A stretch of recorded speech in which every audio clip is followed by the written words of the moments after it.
Setting করে দিচ্ছি, already চলতেছে।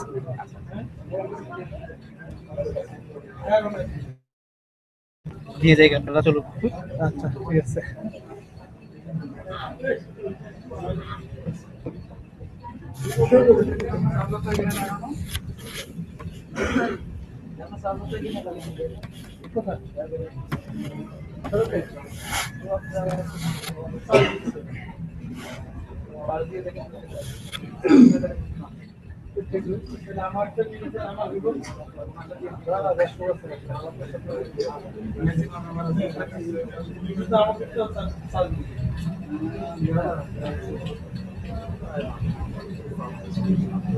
Ladies and gentlemen, we are just trying to start the session. As you know, that we will be discussing on the intellectual property, and perhaps this is something a different subject for particularly the people of Bangladesh. Uh, I think the multinational companies, including Microsoft, knows what is intellectual property, and one of the sufferers in Bangladesh is missiles. So we hope that the discussion, depending on the circumstances, the potential, the challenges, the problems, and all of the things which are to be discussed here. Though we don't have so much of time, but definitely we will be discussing on the issue, and I'm happy that the keynote speaker who is definitely very well-known person for the intellectual property arena. He works for the intellectual property for a few years. We have some panelists, still some of them are coming. And I hope that the discussion will be friendly and discussion will be knowledgeable. I can just mention here that don't think that the language of the session is English. We are using English because some of our panelists doesn't understand Bengali. If anyone has anything to say in Bangla, anything to ask, or anything to just express, don't hesitate to speak in Bangla. So, in fact, we are discussing it in English because of the understanding of all of us who are here.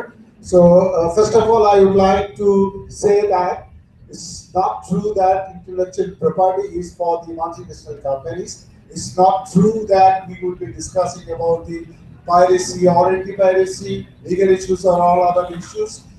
When we talk about digital Bangladesh, when we talk about the knowledge-based society, perhaps we should know what is knowledge, what is intellectual property, and particularly this is very important when we are in the digital age and when we have to establish our digital rights.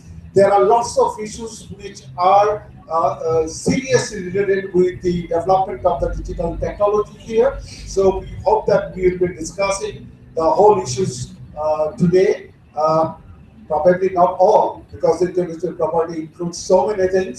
It includes the copyright, it includes the patents, trademarks, and perhaps something new, GI laws.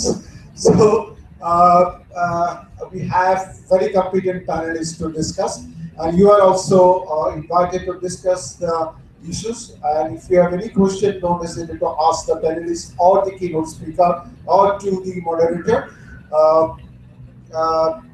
Perhaps many of you know that my name is Mustafa Jabbar. I was the past president of Bangladesh Capitalist Committee, in fact 4 times president of Bangladesh Capitalist Committee. I'm working in this industry for last 28 years. Most of the people knows me for my Bangla software job. So I think we can start it. আপনাদের সবাইকে স্বাগত জানাই, শুভেচ্ছা জানাই এবং অভিনন্দন জানাই। আমরা প্রত্যাশা করব যে মেধাস্বত্ব নিয়ে যে আলোচনাটি হবে সেই আলোচনাটি প্রয়োজনীয় আলোচনা হবে। আমরা সম্ভবত এখনো পর্যন্ত অনেক ক্ষেত্রে এই মেধাস্বত্বের গুরুত্বটা বুঝি না, যে কারণে বুঝি না যে আমার নিজের কেবলমাত্র যে অন্যের সফটওয়্যার কপি করে অথবা অন্যের গান সিনেমা এইসব কপি করে চলার বিষয়টা আছে। আমার বোধহয় একটা বড় ইস্যু আছে, সেই বড়টা ইস্যু হচ্ছে আমি যা তৈরি করছি আমার মেধা থেকে তৈরি যে সম্পদ, সেই সম্পদ রক্ষা করার একটা বিষয় আছে। এবং intellectual property rights, those are most important issues যেখানে আমরা ডিসকাস করব। So I would like to invite Hamidul Misbah, and we are seeing this identity. Let's have the keynote first, then I'll be giving the panelists to the dais. Misbah. Thank you, Dr. Bhai, for the introduction and setting the tone for us. Well, I'm a lawyer. I work at the Supreme Court as a lawyer. Intellectual property is one of the area where I expertise. I've been working in this area since last 4 or 5 years. I'm also the founder of Bangladesh Copyright and Industrial Property Forum, which is a not-for-profit organization that promotes intellectual property, creativity, and innovation, and also helps creative fraternity to protect their intellectual properties. I've kept my presentation very brief, keeping in view that there will be number of speakers, but we now have a couple of speakers missing, so I guess we'll get more time to talk, even beyond the presentation. So let's start. Well, intellectual property, basically, we always consider as an important tool for driving economic growth and employment generation in any country. So it's basically a country, the more intellectually developed and protected, they're more economically benefited and enriched. So I'll start, like, I'll give a small story. Once upon a time, Einstein, he was entering into the UK border through the airport, and he was asked, "Do you have anything to declare with you?" And he replied that nothing except my intellect. So actually, our head belongs to us.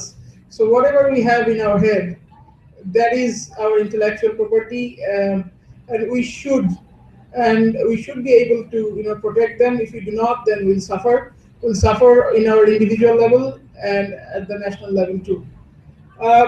Now, since we are in digital world, well, this is the second time we're having this at digital world. When you talk about intellectual property and digital world, basically they go hand in hand. Digital world, basically digital, when you say the word digital, it's all about technology. And technology doesn't really move forward without intellectual property. Intellectual property and technology, they should move together. They usually do.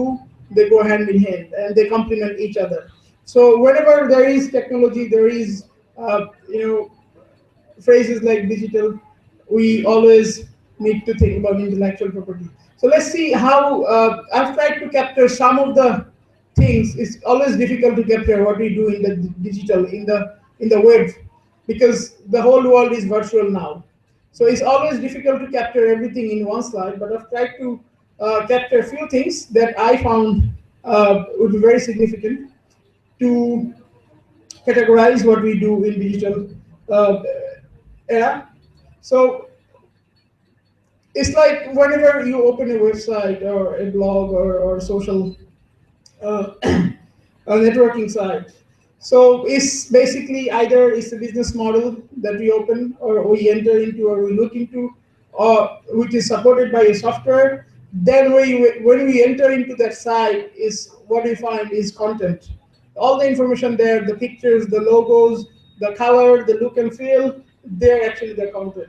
Then through this content, we are actually publishing what we want to say. We are publishing our business ideas, our concepts, and we are sharing it with the people we want it to share with.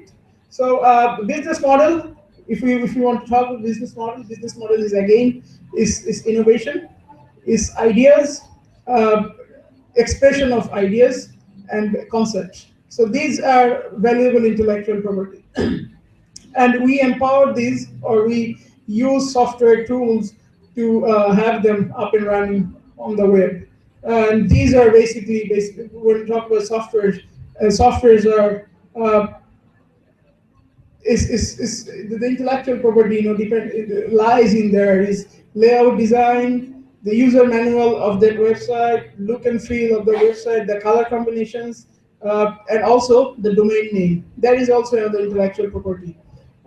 If I may uh, give an example of a couple of e-commerce websites, ekoni.com, the other one is ekani.com, the other one is okani.com. So these three are very, very close. These are in Bangla word, but the one issue is here that they're very similar to each other, and therefore in intellectual property we term it as confusing for customers or people who use it.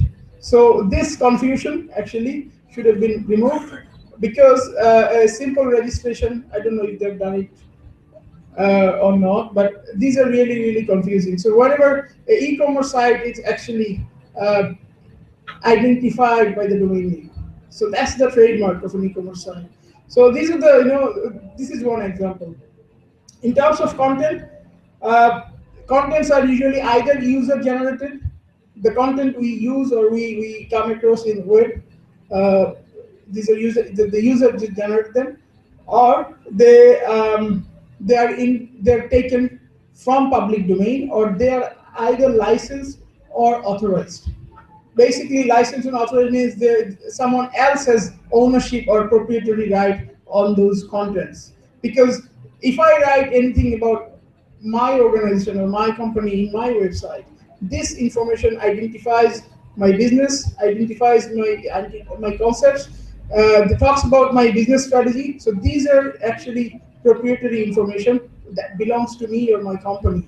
So someone else coming into my website and seeing it, copying it, or seeing it and reproducing it in some other manner is actually stealing my intellectual property. So this is something that we need to be very careful about, and a lot of people in our country really do not really realize that when we see something in someone else's website and copies it or use it for the same purpose somewhere else, then we are stealing. Um, then publishing, sharing. When we publish on web, basically we are sharing our thoughts, our opinions, or our literary works. So these are again our intellectual properties. Either if you can just recall what we do in Facebook or Twitter or Instagram, we write blogs. That is our opinion or our expressions, or we share photographs. Now, when we share our photograph, my own photograph, I have my right in there, but not necessarily that I'm sharing my photograph only. I also share someone else's photograph. I also share photographs taken from someone else's website, or someone is talking about someone else's company. So these are the things we need to be very careful about. So here there are possibilities that we infringe someone else's right. Um, we also see audiovisuals, which is video materials. Um, and these are always intellectual properties, and someone else have proprietary rights, and the rights, please always remember, the rights may not be withdrawn or taken off for someone else to copy it or use it. Uh, in addition, we also use, if you follow, logos, trademarks, or brand names. These are always, again, intellectual properties in different forms. So in gist, if I have to say in one sentence, that whatever we find or we come across on the web is actually intellectual property. Something we really cannot avoid while surfing on the net or going to the web. In terms of laws, what are the laws? Because intellectual property is an umbrella, there are different laws under it, specific laws, there are 7, 8 laws. So what are the laws that we might come across, or we might be infringing, or we might be talking about when we go to web? So it's basically copyright law.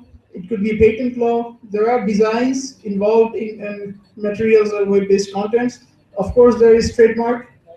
Then there is also a matter of defamation or privacy. If I'm writing a blog or if I'm writing a status, about someone else, which may offend other people or his friends or his family or his close ones. So these are the things that really we need to think about and be sure that whatever we express on word that doesn't affect the right of someone else or infringe someone else's privacy or really doesn't defame someone else. In addition, there is other form of intellectual property law which is trade secret. My business ideas or my business concepts or things like recipes, they are trade secrets. So often we find them in various websites. So these are the issues I think we need to be very careful about and we need to be very sure and consider. Um, so now, why I think I've tried to bolster why intellectual property is important in the digital form, and when we go digitally or we live a digital lifestyle. But when it comes to business, intellectual property actually have businesses. This is something that a business always have. A business cannot really flourish without really taking care of intellectual properties, its own intellectual properties. A business that really do not have a good strategy to manage or handle its intellectual property, well, they don't really do well, even if it's a small SME or small company. So in terms of doing business, IPN doing business, so what intellectual property makes, how it makes sense or make the difference for businesses. Intellectual property actually for businesses, they prevent others to copy or passing off or someone else's product or innovations. Like my product is my innovation, or my product idea, my service idea is my innovation, is my creation. So when I protect them, they are my intellectual property. So it stops someone else to use it or pass it off or steal it. It also establishes a brand. It creates a brand identity for myself or for my business or someone else's business. The brand name or the logo we see or the business name itself. So that's the brand. It also helps earn revenue. Like if we talking about brands like KFC, McDonald's. So these are the brands that are licensed or given on franchisee to someone else to use, and this is how through licensing intellectual property can generate business. Or even we can take examples like Norton antivirus. So the software industry company that invented Norton or that owned the patent or copyright of Norton, remember when you buy a Norton, you have to pay at least 700 to 1,000 taka, and that's for one PC, for use once, and that expires next year, 1 year later. So that's the license. When I pay 700 or 1,000 taka to buy a CD of Norton, so Norton allows me to use it to protect my computer from viruses for 1 year. So this is the agreement or this is the license that Norton gets into with its customer. So this is how intellectual property can also generate business or money for businesses. Then obtain it helps obtain finance or venture capital. Like if someone has started a business, whether small or big, they need finance. Businesses do not always come with big investments, so the investors, they really need to take finance from somewhere else or banks. So intellectual property is one of the intangible assets that are the other form of intellectual property other than brands, the concepts, the formula. So these are the things that really helps companies to get finance or get into venture capital.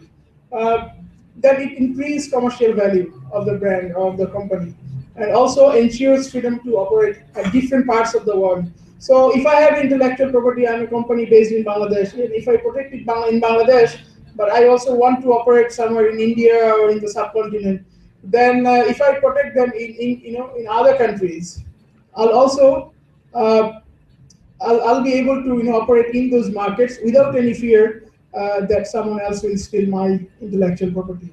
So these are the basic, very common or basic benefits that intellectual property brings into a business. Uh, Now, after creation, intellectual property, once they are created, there are three basic criteria that every intellectual property has. So, first one is protection. So, once we create intellectual property, we need to protect it. Then, second is management of the intellectual property, and third is enforcement. So now it comes to the protection. So if I have intellectual property, be it copyright, be it my photograph, or my music, or my software, or my source code that I've used to create the software, or my marketing or business idea. So these are my intellectual property. So now if I do not protect them, and I go for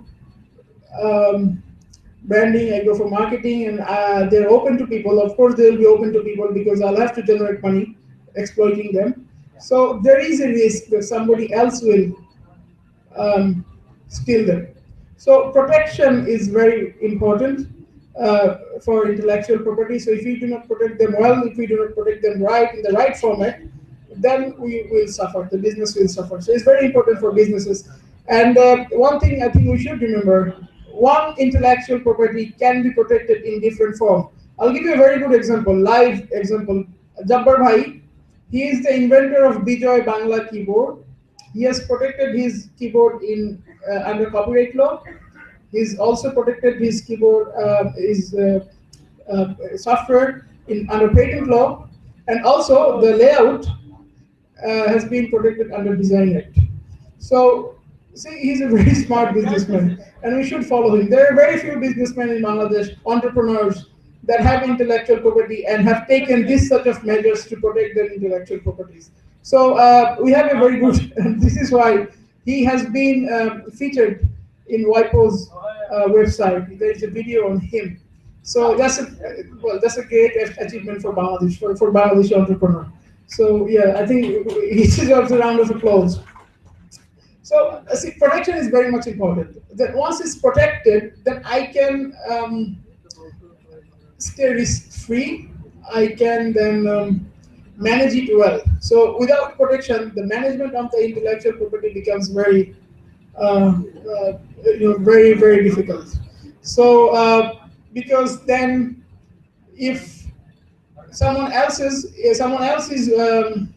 stealing it or using it without my authority or without taking a license or passing it off, whether in our country or somewhere else, then I'll not have any other way to protect it, to get legal recourse or get legal action and win in legal action.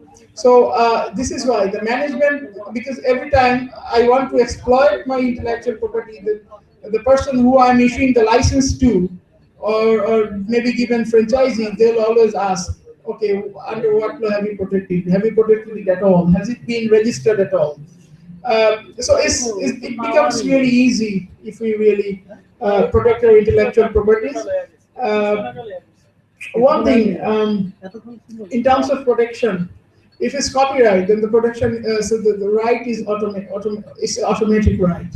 But if it's not a copyright, if it's not a literary or artistic work or a photograph or similar thing, then it doesn't get protection under copyright. But if it's a logo, brand name, or it's an invention like which is patentable. So these are the, like, for trademarks, logo, brand names, and other things.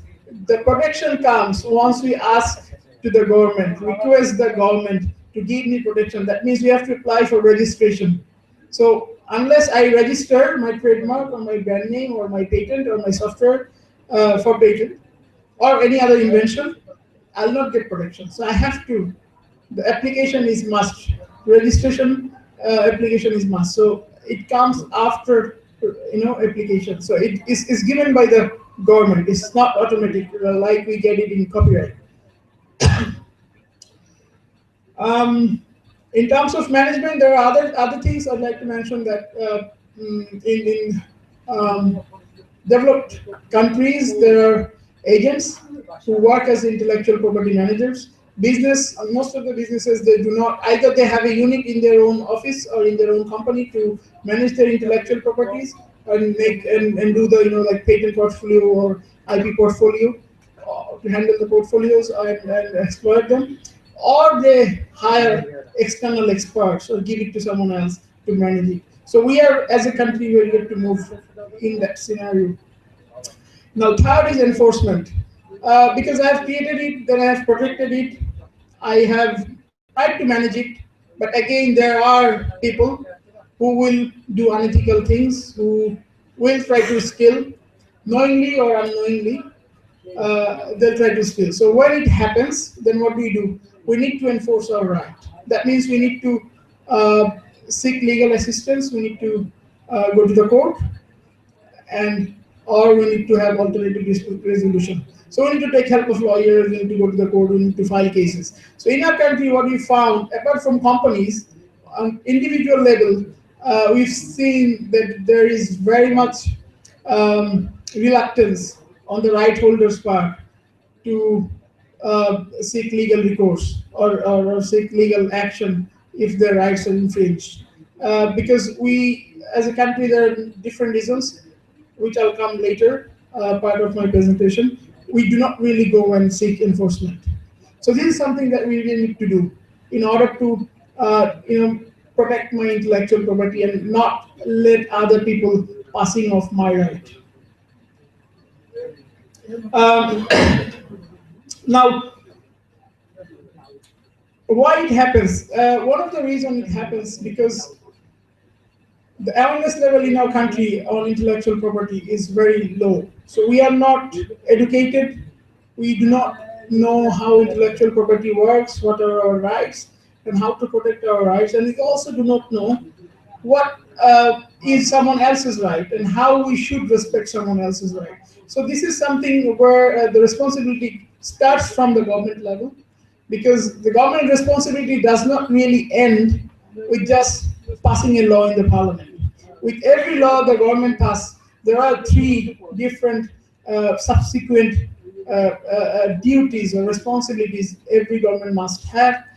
The number one is create appropriate awareness within the stakeholders. So if we are talking about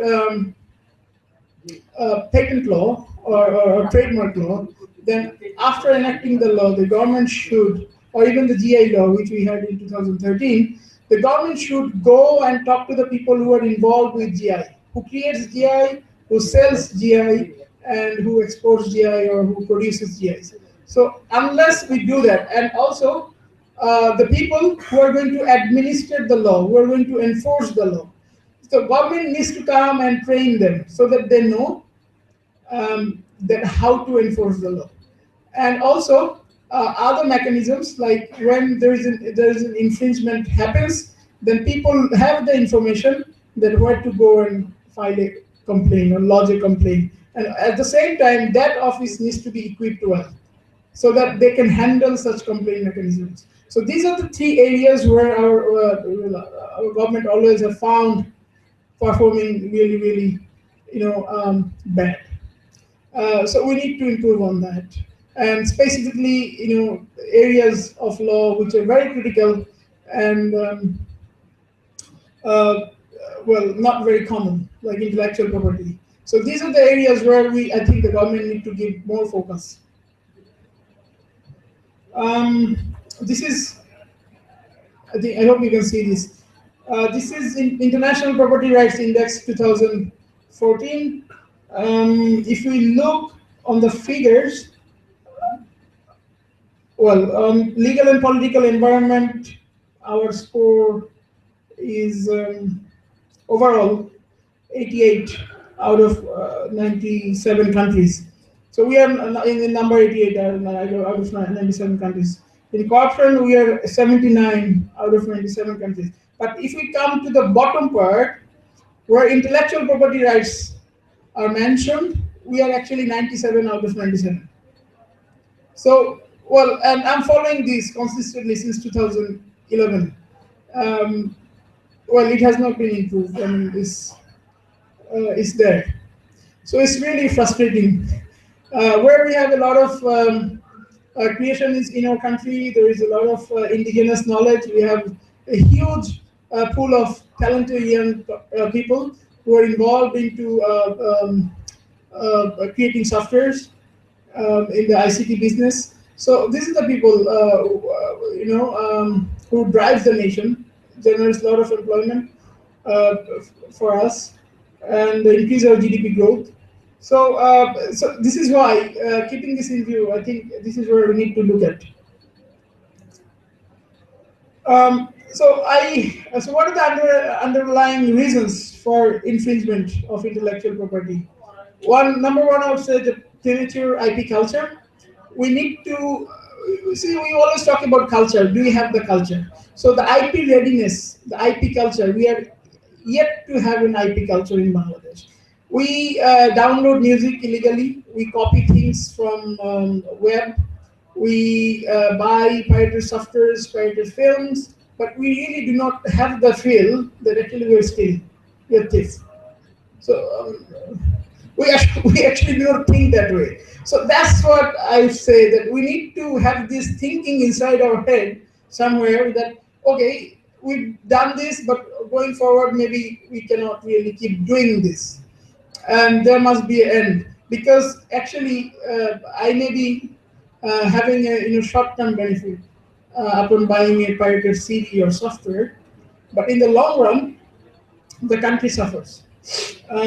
Because if intellectual property in a country is not protected, foreign direct investment doesn't really, they get distracted. They don't really invest in a country where they find intellectual property regime is in feeble state.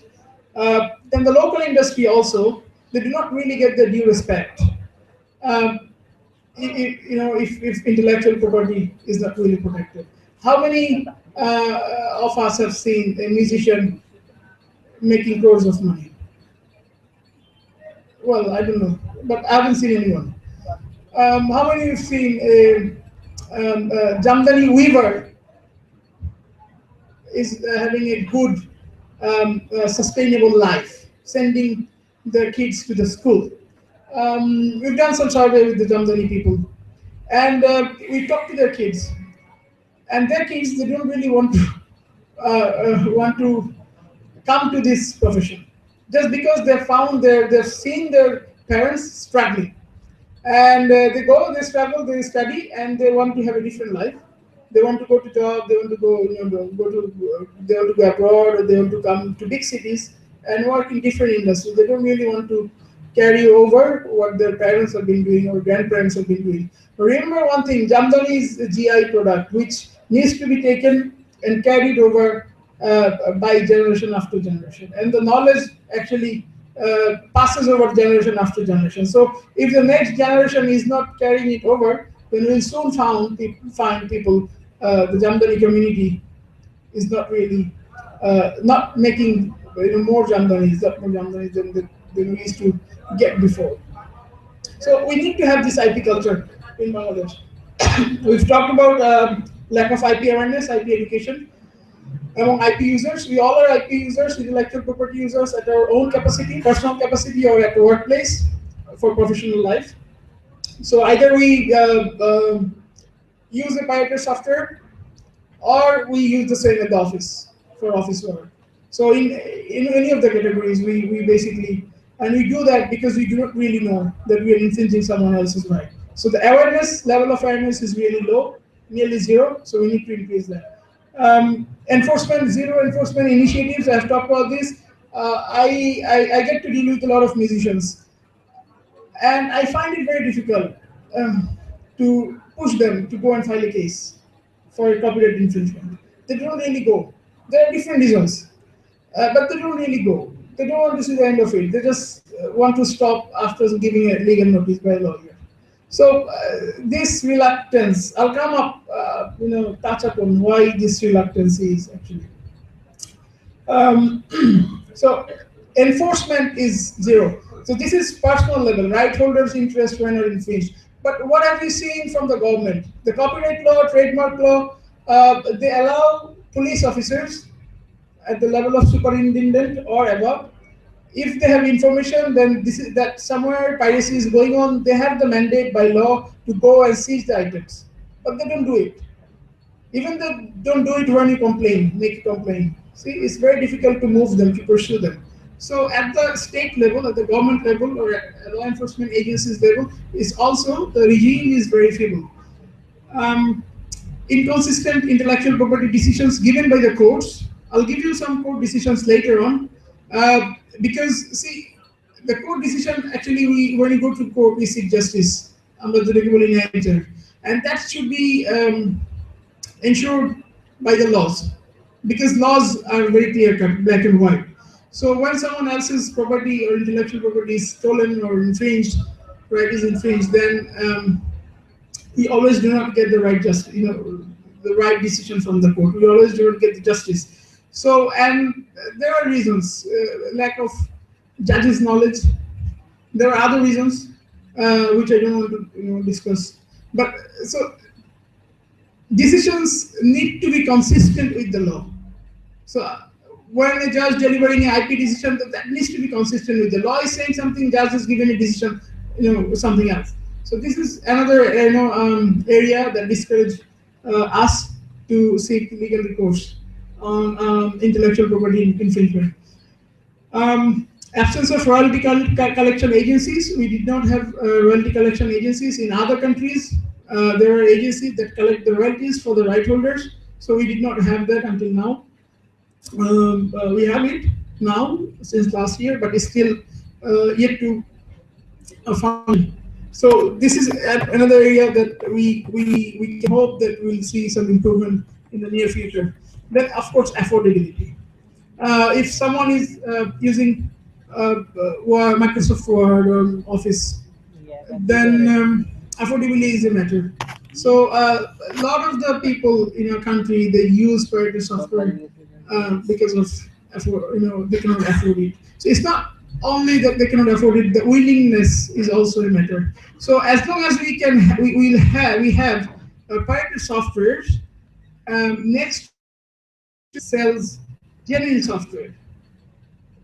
Nobody will go and buy the genuine software if proprietary software is so handy. So see, then the question of affordability, question of willingness comes, goodwill comes. So these are the main reasons, underlying reasons why we find a lot of intellectual property infringement in the country. So when you talk about infringements of software, then we have to also talk about this licensed software. If we use, what is the other version of it? If we use licensed software, so licensed software actually, or authorized permitted software, actually they have two versions. We can clearly or easily identify them. One is that comes with proprietary right, like softwares like Oracle, Microsoft, or SAP. So these are even BJoy, proprietary software. On the other hand, there's open source software, which are not as expensive as proprietary softwares, but they're still authorized, permitted. So if we cannot afford licensed software, then we should be able to use, or we should be using open source software. So then we'll be able to say that, okay, I'm not stealing someone else's property. I'm not infringing intellectual property rights. So proprietary software, when we use them, basically, international, most of the proprietary softwares are owned by multinational companies. So when we use them, the companies, they would like to invest in new countries. So that brings foreign direct investment in a country, and that also helps generating new employment. And then it also increases export. If I may explain, if we see our garment sector, then in garment sector, compliance is a big issue. So US is is a country that is a big buyer, is one of the major buyer for garments products.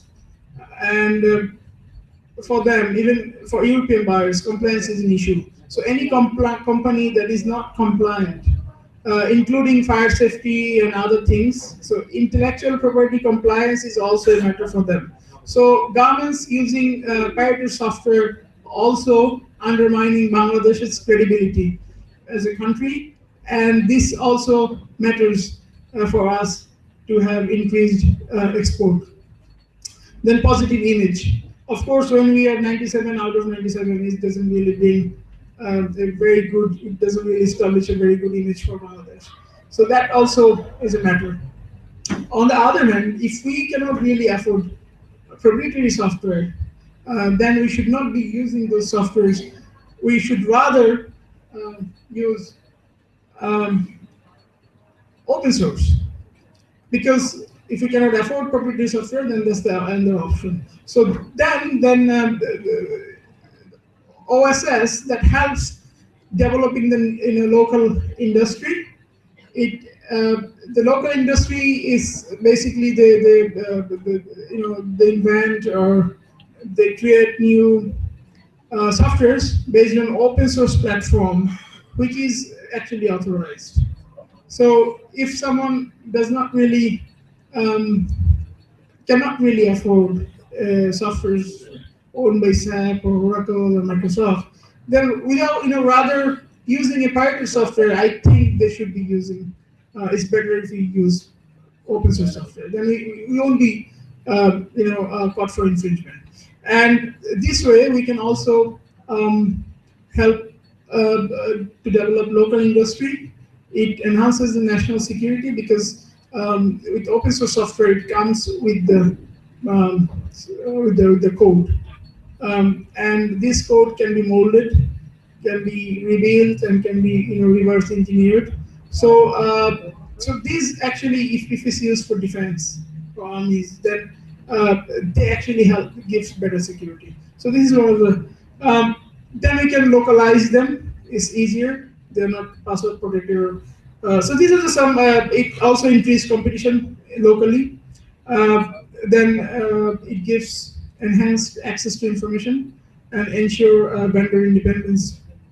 So vendors get a lot more flexibility when they deal with open source. These are the basic benefits of using open source. So I think Bangladesh as a country should have a policy, or government should dictate that either you use licensed software, licensed proprietary software. If you cannot, then you should not be using stealing someone else's software. Then you go and use what do you call this, open source software, because we still find a lot of government agencies, government offices, they cannot, they do not really use proprietary software, authorized software. So they do not really buy the genuine Microsoft or Oracle or SAP softwares. They get the infringed copy. They use them. So rather doing that, they can always turn into open source. So that will also help us to be a compliant country, to stay compliant in terms of the laws, local and international law. So these are the basic areas. Then one of the things I'd like to mention here, the areas of discouragement or frustration. We recently had an order, which is last year, February, from the High Court. Some interested lawyer, they filed a PIL, which is public interest litigation, to implement Bengali everywhere. And because we have a law back from 1987, which says that all the government offices should use Bangla everywhere. So he used that law and filed a case at the High Court so that we, as a country, we use Bangla everywhere. And the High Court, Honorable High Court, with due respect, they have also ordered, they give a direction to the relevant ministries to implement Bangla everywhere, including number plates of the cars, of the vehicles, signboards, banners, billboards, everywhere.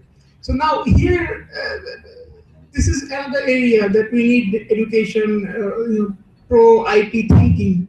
The judges, before giving the decision, they really did not think that giving this judgment will also infringe, other laws.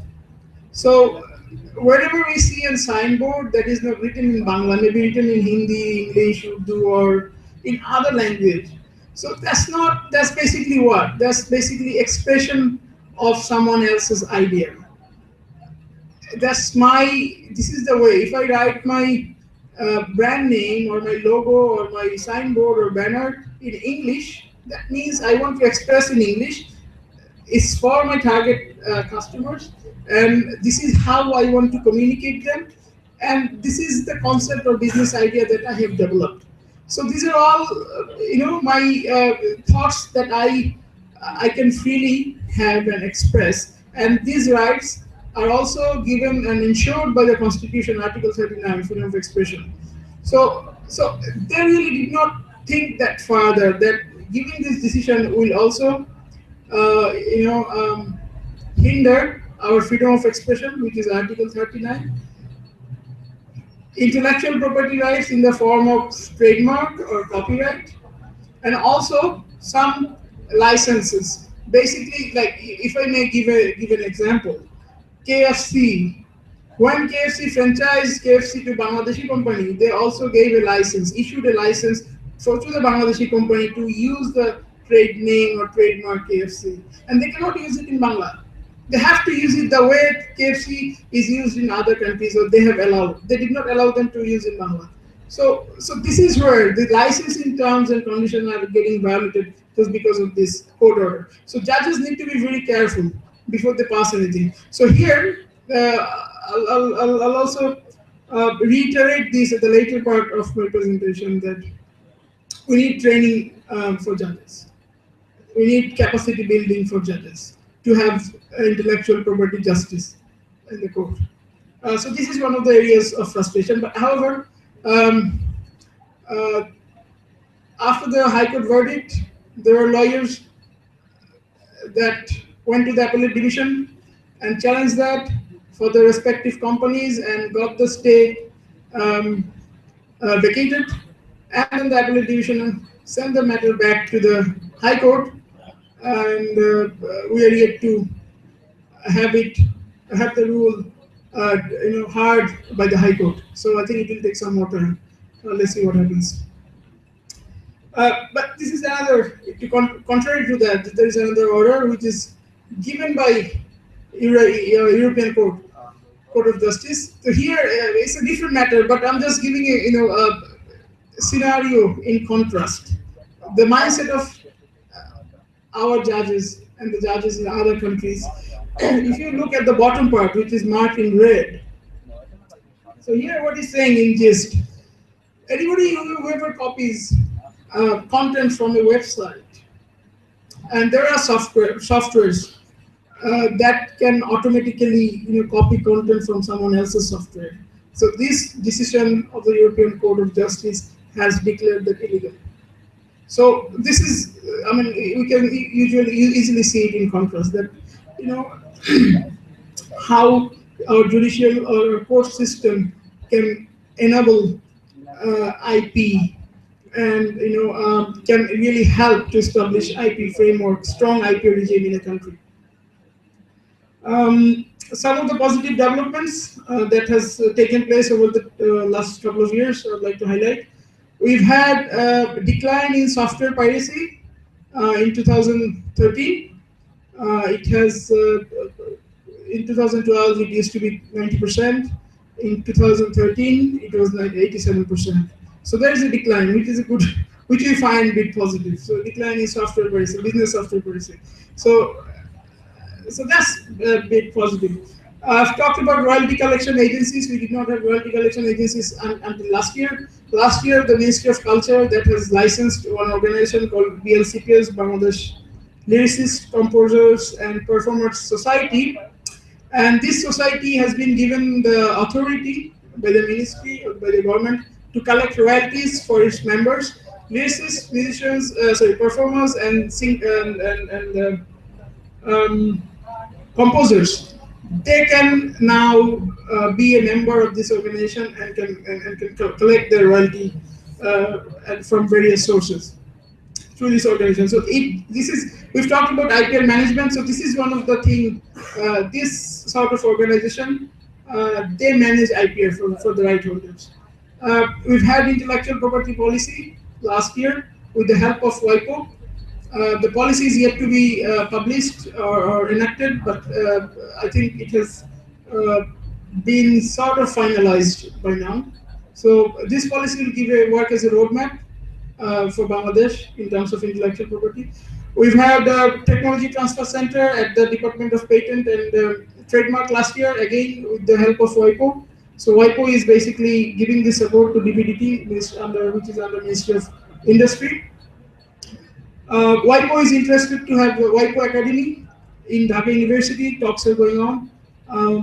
So I think this year we might see WIPO Academy coming to Dhaka. So this academy will run professional courses for students and other professionals.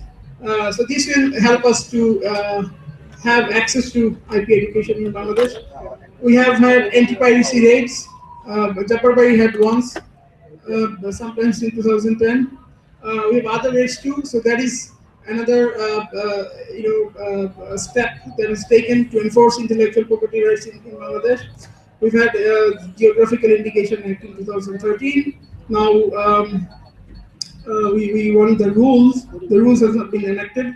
Then we also have emergence of legal aid centers that gives pro bono legal support to creative individuals, musicians, singers, or photographers or journalists, and also to startup communities and IT entrepreneurs. So these are the improvement that we've seen over the last few years.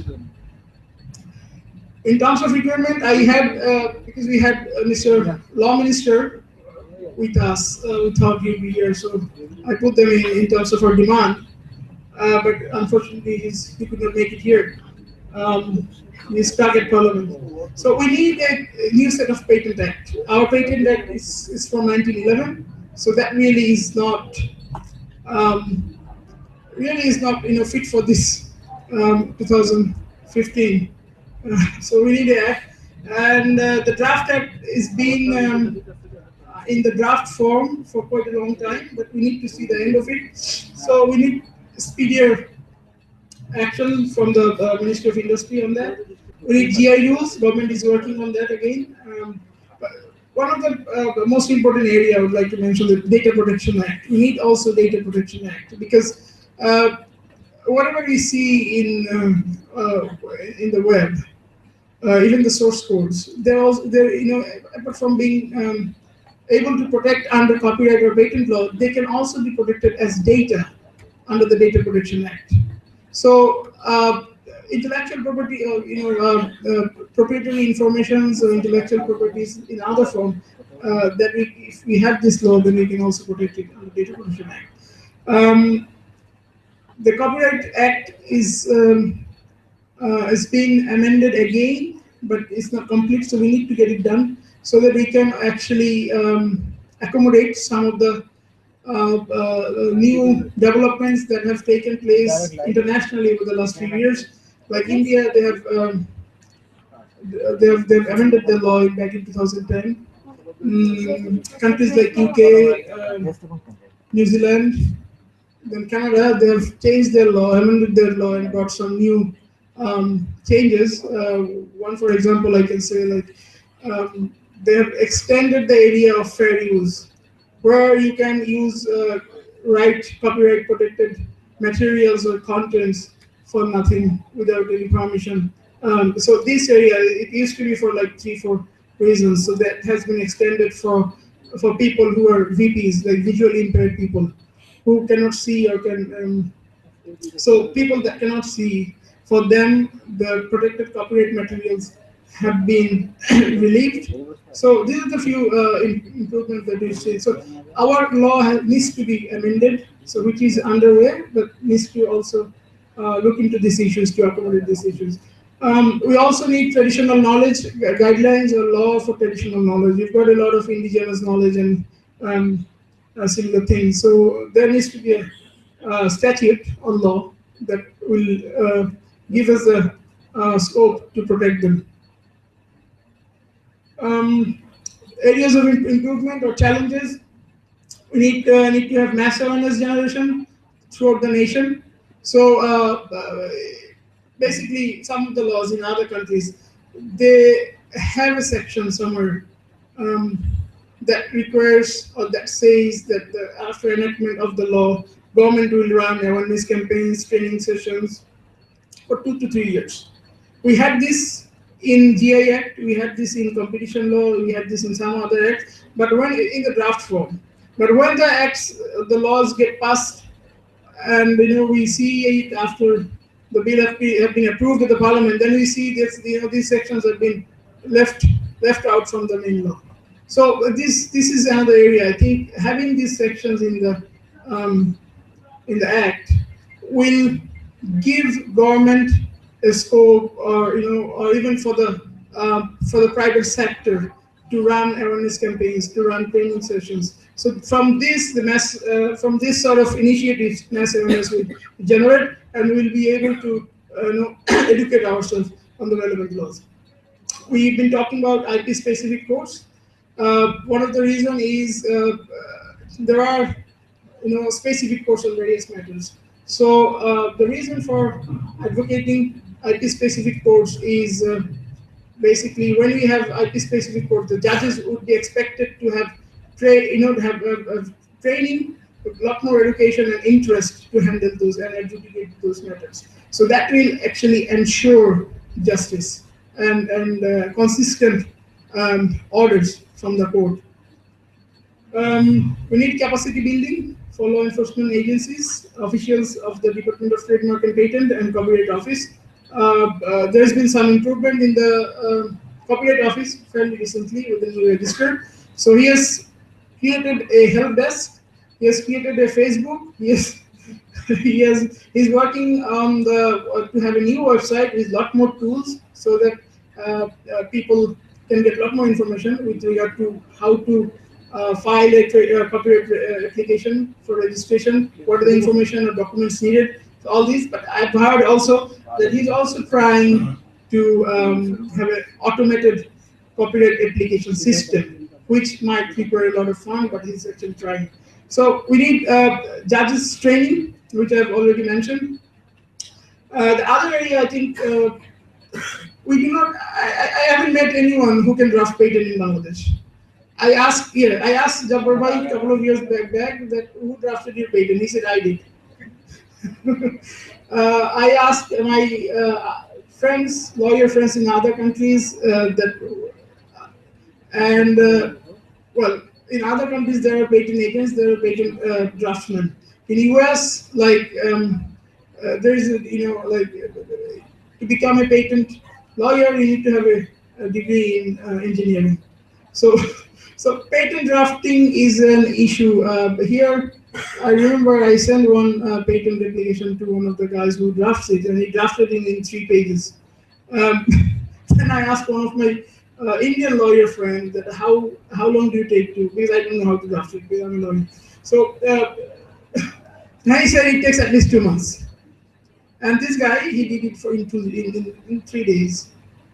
And then I read the draft, and then I found that even I can do it. So patent drafting is something that really we need to really work on as a country. Then I've also talked about if we cannot afford using proprietary softwares, then we should not be using we should not be pirating them or counterfeiting them. Then we can use open source software. So it would be good if government has a policy in place that the government offices must use authorized softwares. So with that, I'd like to end. Thank you very much for your patience.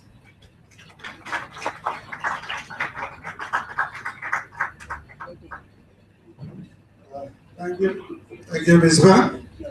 it has been a very elaborate, extensive, and really knowledgeable presentation, particularly if somebody thinks about the whole area of intellectual property. It has been a very good presentation. Now we like to start the discussion session, and I like to invite. I have got only in my experience, I have got only one visiting card in my life which has two languages from a foreigner. So it's Brad Stilwell. I'm reading the memory part of this. So please come to the stage. Please, Sonia Kovid, please come to the stage. Barishata Jibal Alam, please come to the stage. Misbah, please come on. And I like to invite the most young lady, Vipasha Motin, please come to the stage. We will be discussing on the presentation, and also you will be having the chances for asking questions. I think this is one of the most enlightened panelists I have ever seen on intellectual properties. So please don't hesitate to ask questions. I'll be giving time. The panelists are really good enough to answer the questions. And I just like to start with the person from the US Embassy, Mr. Brad Stilwell. You just please start your discussion. I'm not putting any restrictions on the time, but I think our panelists will consider that the fair will be closing after 8. Okay, please go ahead. Well, good evening. First and foremost, please allow me to congratulate the government of Bangladesh, the Foreign Ministry and ICT Ministry, as well as BASIS on holding the Digital World Conference. This is the third year, I understand. I think there are several 100,000 people who are attending the event this year. And at the embassy, we see the digital world is one of the most important IT-related conferences to be held in Bangladesh this year. It's a key opportunity for overseas visitors to see the digital innovation that's taking place here in the country, and for Bangladesh to position itself for emerging opportunities in the technology space. As a diplomat, I cannot help but note that there is an interesting relationship between American history, American diplomacy, and innovation. Our first diplomat, Ben Franklin, you may have heard of him, was also an inventor. If you think about 200 years later, we're very proud today of the innovation model that we have in our country. Which is firmly grounded in the intellectual property rights protection. Now, this year at Digital World, we have approximately 20 US speakers who've traveled to Bangladesh to take part in the conference, including a large team from Google. Some of those folks are working on Bangla language resources, trying to get more Bangla language content onto the web. You've probably seen the Google bus outside. That's one of our best known innovative companies. And of course, we have my colleague here from Microsoft, another one of our star companies in the technology industry. And this year, we also have some California venture capitalists here. These are all promising signs for IT market development in Bangladesh, and we're proud to be part of Bangladesh's progress towards its digital ambitions. There are some ambitious goals in this sector. For example, doubling of software exports for the country and making Bangladesh into the market of choice for BPO operations. The country is well poised to move up the value chain in software development and support, but we all know that stronger intellectual property rights protection and enforcement will be part of realizing these ambitions. So we applaud that Digital World is holding this discussion here today. I think we've heard a very comprehensive overview of both the legal framework that currently exists to protect intellectual property and some of the challenges for the country. I'd like to elaborate on some of the points that you've heard here. Intellectual property is one of the most important assets of any country and is globally worth trillions of dollars. In the case of the United States, an April 2012 Department of Commerce report showed that 35% of our gross domestic product, 61% of our merchandise exports, and 28% of all of our jobs are tied to intellectual property. That's 40 million jobs in the United States. And perhaps of more specific interest to the panelists and moderator and audience here today, our studies show that 5.1 million workers, or nearly 4% of our entire workforce, are in core copyright-related positions. Also of interest is that these workers, on average, earn 27% more pay. So the stakes for Bangladesh's economic and human development are pretty clear as it seeks to further develop its domestic innovative capacity, as well as bring more of the benefits of technologies available overseas home to more Bangladeshis. Protecting intellectual property rights is key to your economic growth. Countries which protect IPR well thrive and move forward. They have above average rates of economic growth and move up the production value chain. They benefit from legitimate transfers of technology and production techniques, as international companies locate subsidiaries in these countries and their production facilities in trusted locations. On the flip side, countries which fail to set up this system of incentives to reward their most creative and entrepreneurial thinkers and businesses by protecting their intellectual property experience lower rates of economic growth. High-tech companies avoid them for fear of losing their trade secrets, and investors demand a risk premium to operate there. And of course, there are very clear implications for the country's international reputation as an investment destination.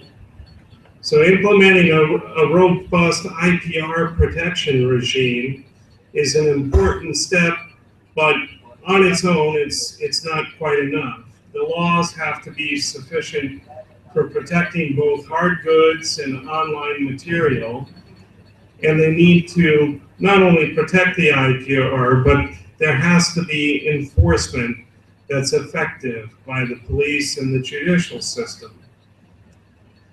As Bangladesh is continuing on its path to middle income status and its high-tech sector continues to grow, it's important that investors, businesses, and consumers know that Bangladesh is a country that respects IPR, takes it seriously, and will safeguard investments in these products.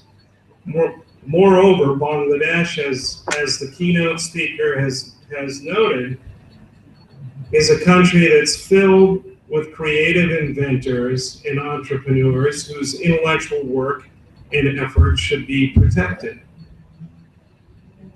We therefore encourage Bangladesh to consider looking at some of the treaties, for instance, that the World Intellectual Property Organization has put forth, and other tools that are available there to ensure that lawmakers and law enforcement can properly enforce digital property rights. I want to touch on this question of capacity building as well, as this is an area that we're well aware of, and I've heard some interesting ideas today that might build on some of the work that we've undertaken over the past few years. Since 2011, our Patent and Trademark Organization office at our embassy in New Delhi has held numerous programs and trainings in Bangladesh to support foreign agencies and international organizations. The Department of Patents, Designs, and Trademarks, the Customs, and the National Board of Revenue. All of these programs aim to enhance these organizations and agencies' efforts on IPR to promote greater economic growth in Bangladesh. In 2012, it also undertook patent examination training and held an exchange of best practices on patents and trademarks this prior year. Our participation in the Counterfeiting and Piracy in the Book Publishing Industry Conference just held here in Dhaka in August also demonstrates our commitment on this issue and our strong belief that for Bangladesh to move forward on IPR requires regional and international cooperation. We saw that there at the conference as Bangladeshi and Indian participants came together at that time to discuss joint solutions to these transnational issues. As we're looking forward ahead now in 2015, for ways we can further assist Bangladesh in protecting intellectual property rights, we're hoping to send police, prosecutors, and copyright office officials to one of the premier trademark training academies in the world, which is run there by the PTO in Northern Virginia. So once again, thank you for inviting me here today for this program. I think it's an important topic, particularly for the IT sector in Bangladesh, which is an area of your economy that we're quite optimistic about. We look forward to working with you all on these issues in 2015 to help make the country's ambitions in the digital field a reality. Thank you. Thank you very much.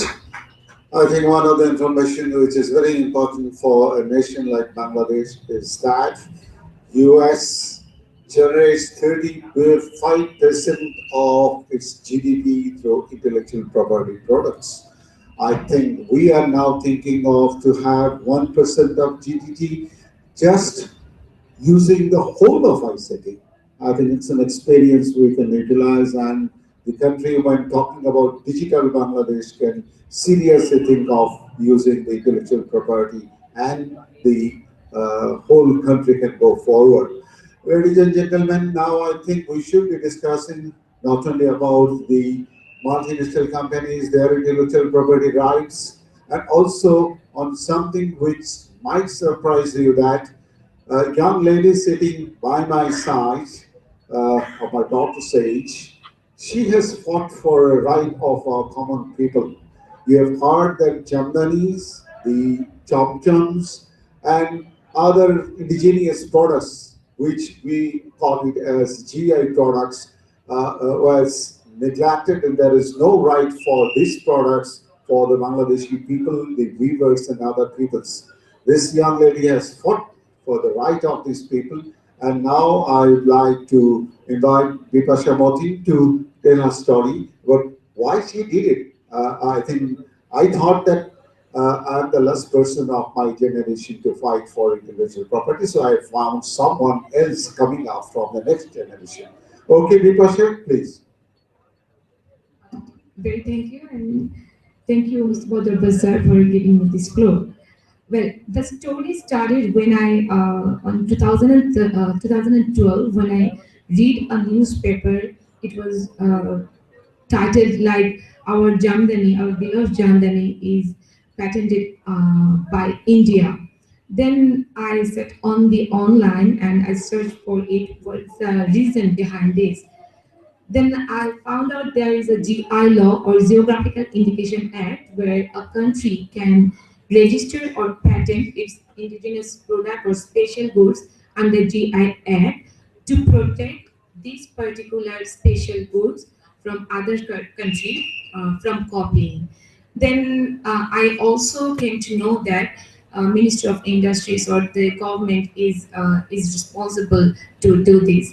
And it's been 7 years when the draft act is under the process, and it's on the website of the ministry. Then I talked to many people.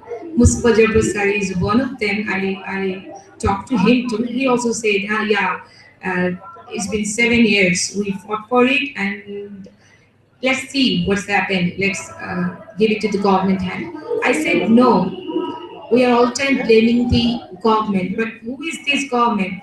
We elected this government, and we are actually the government. So I directly went to the minister, sir, and I met him without any appointment. I didn't have any appointment. I met him, and I informed him that this law has been under process for about 7 years. Then, after 15 or 20 minutes of discussion, he said, "What is GI Act?" Then I informed him GI Act is a special act where a country have to patent or register the special goods of a country. Then he said, okay, let's see what can I do. And I'm really sorry as it is late. Then I said, you can say sorry to me. I'm not the public. You have to say it publicly. Then I arranged a seminar like this panel discussion and invited him to come over and say directly to the public why it's being late, why it took 7 years to pass a law. Then, yes, he came. He was the Minister of Industries, Mr. Dilip Borua.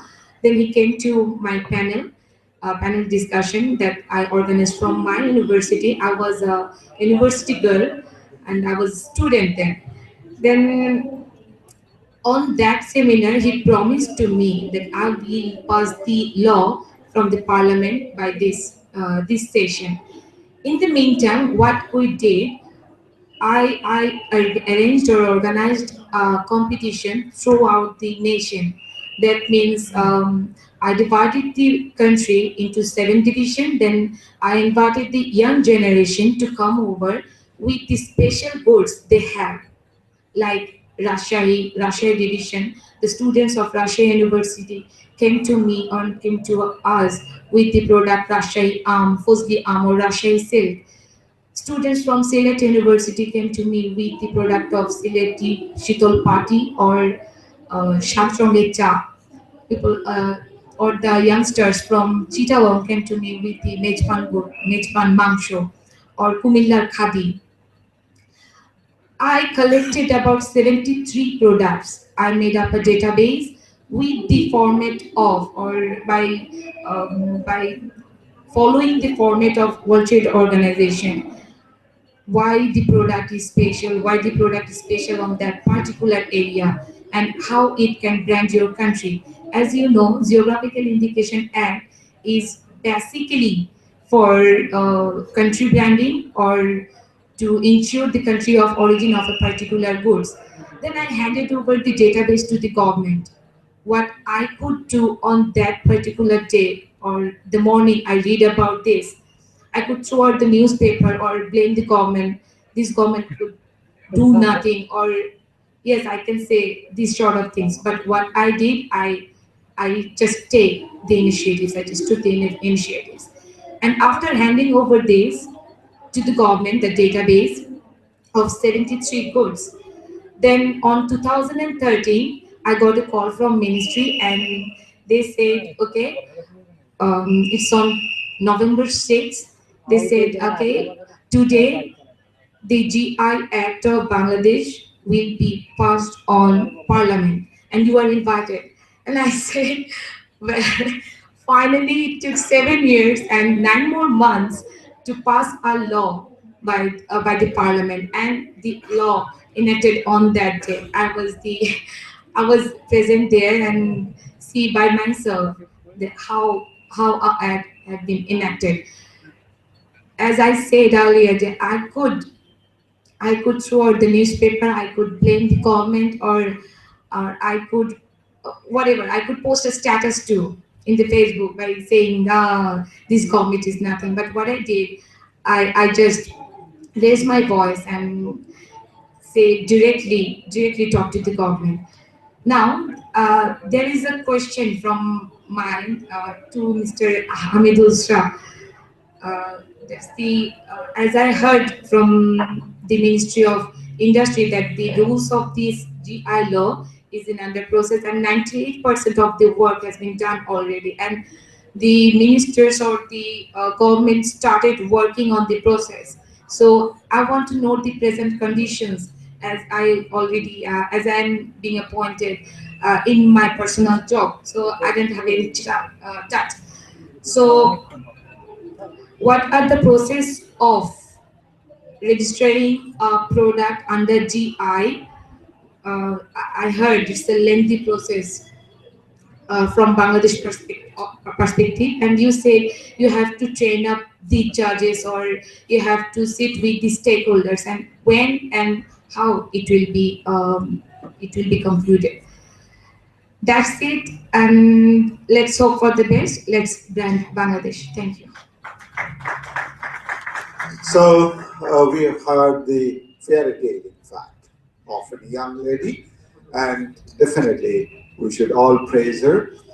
And the question has been that there are lots of issues, as Ms. Bias mentioned, that the rules for GLO or the Patent Act or the amendment of the Copyright Act, there is a committee by the Culture Ministry to amend the copyright law. I'm also a member of the committee, and I don't know when it was formed, probably a few years back. We had some meetings, and I'm not sure when it will be done. Something like that is happening. However, I think the scenario in Bangladesh is that when a computer is sold, something common is installed in that. One of the thing is the Microsoft Windows. And probably the next thing is Visual Bangla software. So we are on the common platform, and we share the same thing with the industry, and the people should be knowing about why there is a point that the softwares, particularly when we are talking about the digital property here in the digital world, we should be talking about the products we made from the digital resources and what helps Bangladesh. One of the questions what has been raised by Misbah, I think Sonia has missed it, or if you have heard the question of affordability. This is a big question we are being asked when we talk about the piracy issue. There is an issue that I cannot afford to buy a Windows software, I cannot afford to buy a Microsoft Office, but I can give you an example. The example is we started selling Vijay Mangla software for Tata 50, and that is being pirated.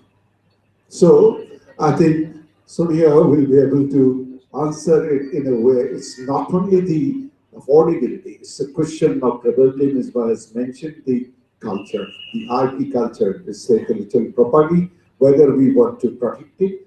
One of the demerits of not using the licensed software now we are facing in the month of February, that Bengali is not being supported by many of the software companies like Adobe. Adobe doesn't support Unicode on their software. Quark doesn't support Unicode on software, and we communicated with them. The issue has been a definite one.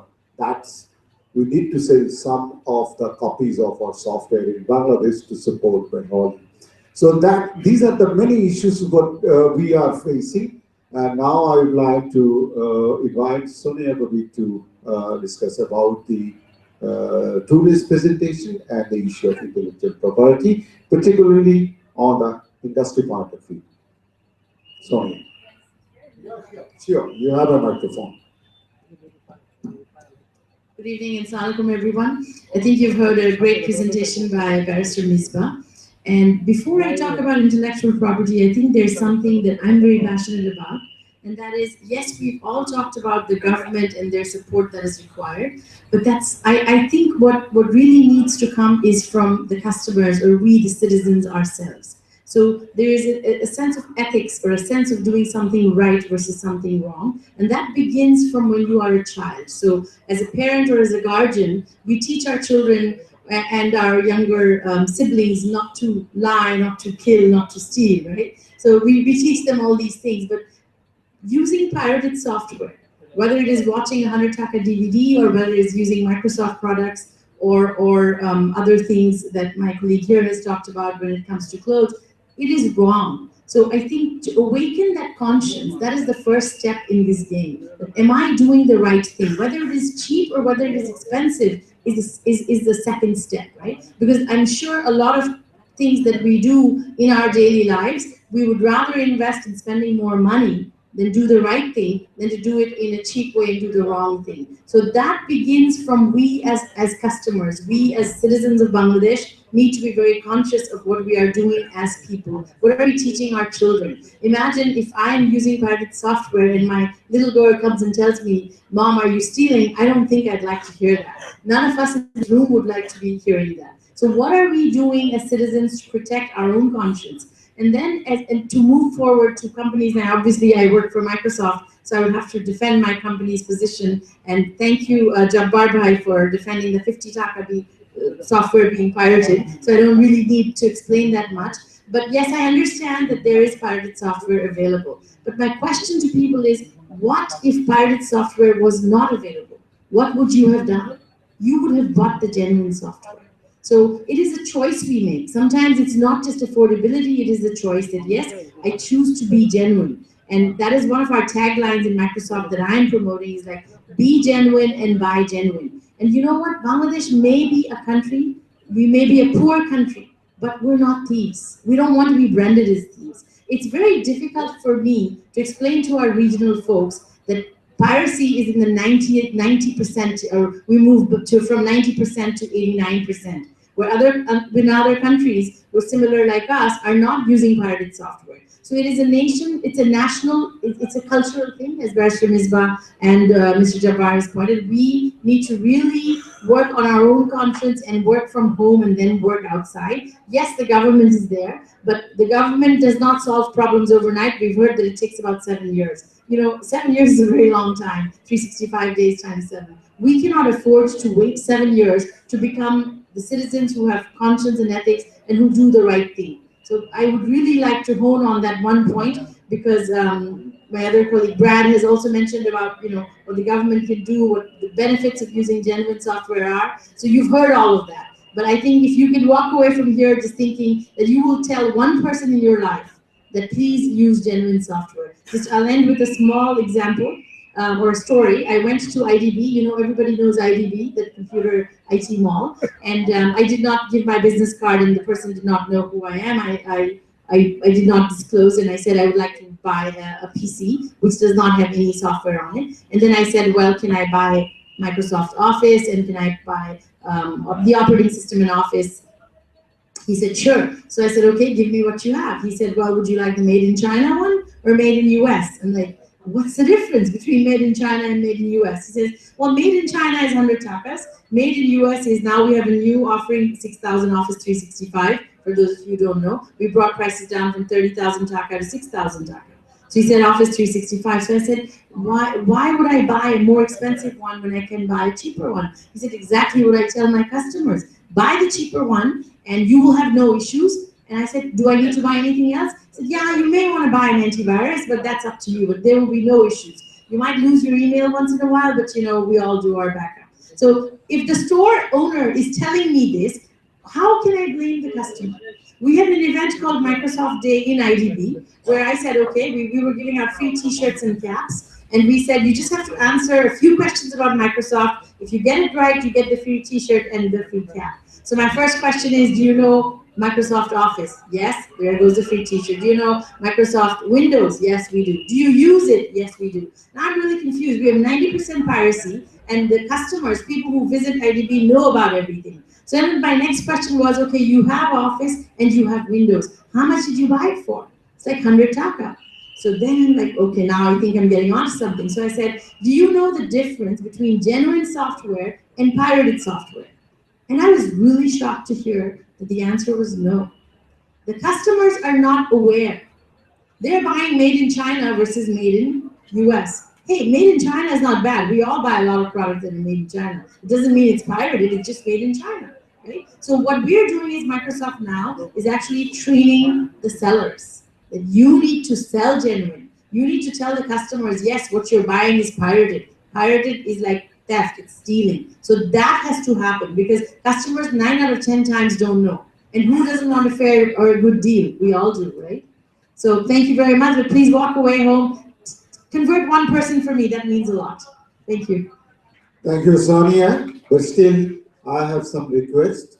That's that you reduce the price of Windows, reduce the price of Office. I think we can promote something and we can help you. And I think you have identified the right thing. Actually, our customers or the general people who are using the products doesn't know whether this is a genuine product or not. I usually get calls from many people in a day, and everybody having a pirated version of the software and ask for support. So this is a very common scenario. You find it every day, and the scenario is like that. Probably, BASIS has been established in 1997, end of 1997, and we have hardly talked about piracy, hardly talked about intellectual property. So that's the scenario that we are not talking about. But when we now trying to go global, when we are trying to be an international community, it's time that we should be definitely looking at the intellectual property rights area.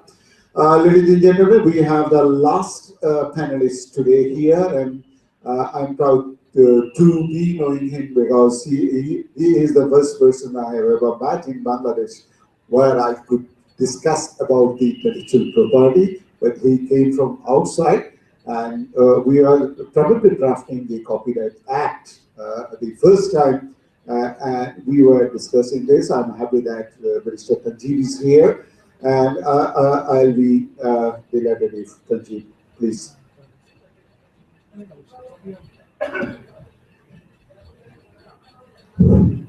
Thank you, Debabai.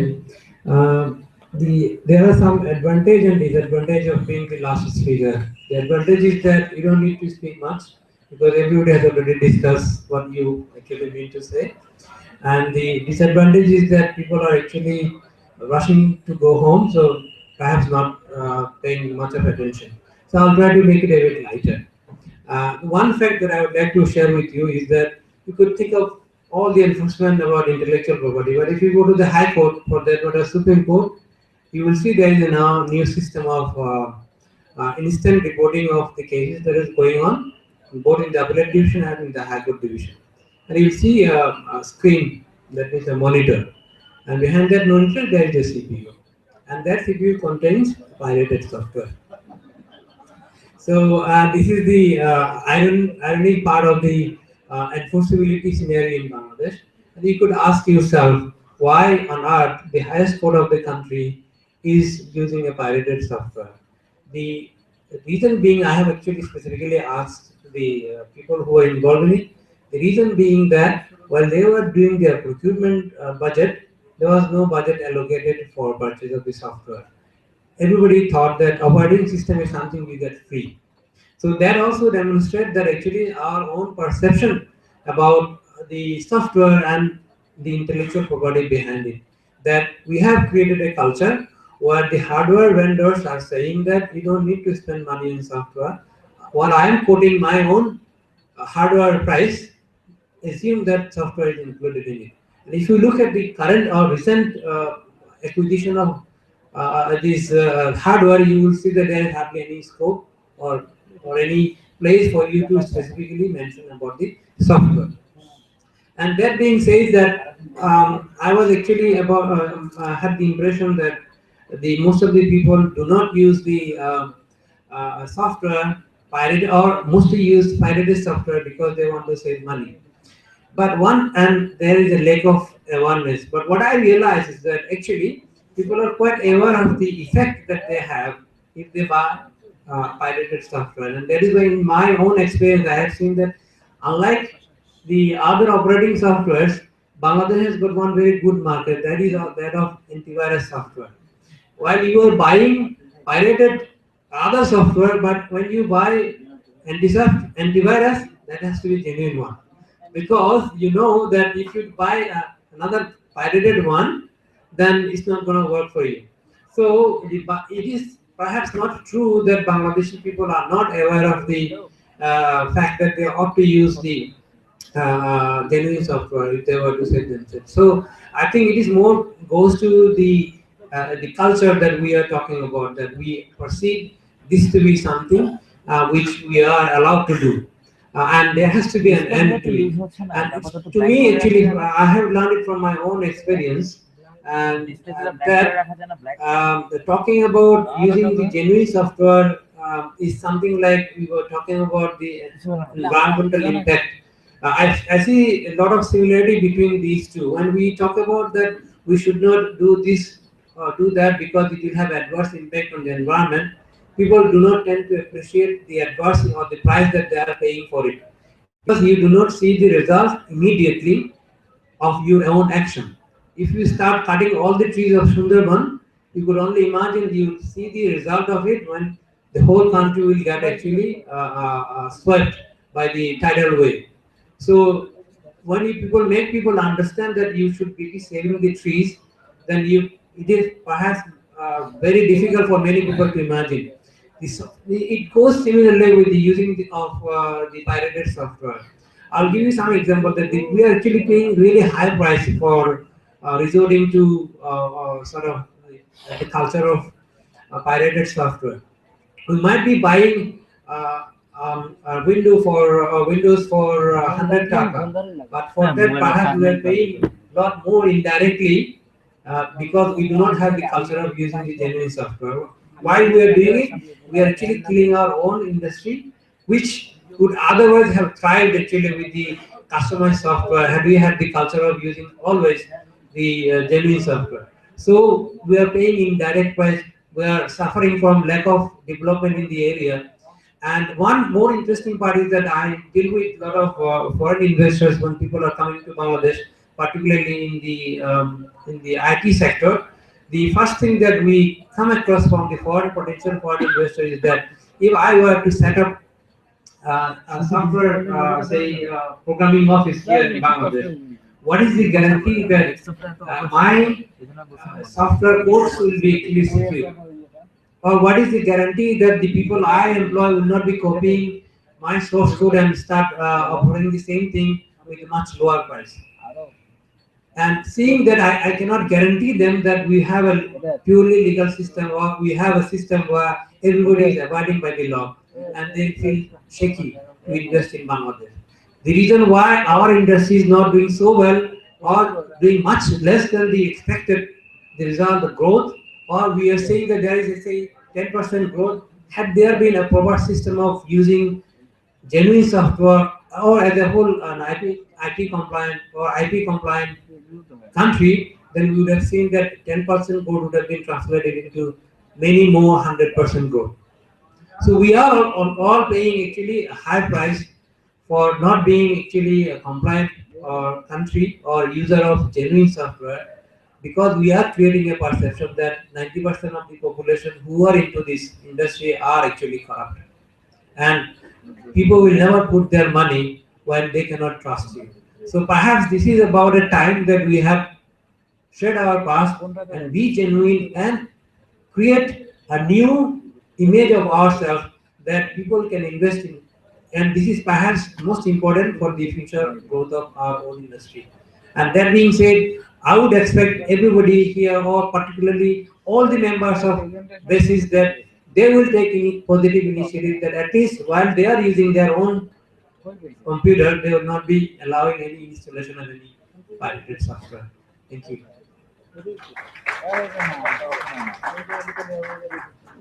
Thank you, Chitanji. I can just give you two instances. Once I ordered for BC to a company that has to be delivered to me, and I found that Vijay has been copied there. So that's my experience. And also, I can tell Sony, that people doesn't know that if you buy an original Windows, you don't need an antivirus software. So that's the scenario here. I think this is very important. So before we conclude this session, you'd be happy to have some questions. If you have one, there are a few hands here. So many. Okay, so there are lots of issues in intellectual property. Fazil Karim Shah, please be short and specific. So please give your identity and put the questions. Assalamu alaikum. আমি Fazlul Karim, joint secretary, Dhaka chamber of commerce and industry. Sir, আমার দুই একটা বিষয় শুধু জানা, বুঝে এবং শেখার জন্য আপনাদের যে সম্মানিত ব্যারিস্টার বিএম হামিদুল মিসবা সাহেব যে কয়েকটা গুরুত্বপূর্ণ বিষয় বলছে, সেটা আমি জাস্ট রিমাইন্ডার দিচ্ছি। যেমন উনি কয়েকটা কথা বলছে যে কপিরাইট, প্যাটেন্ট ল, ডিজাইন অ্যাক্ট, ট্রেডমার্ক ল, প্রাইভেসি ল এবং ট্রেড সিক্রেট। এর সাথে সাথে একটা গুরুত্বপূর্ণ কথা বলছে যে legal and political environment, physical property right, intellectual property right.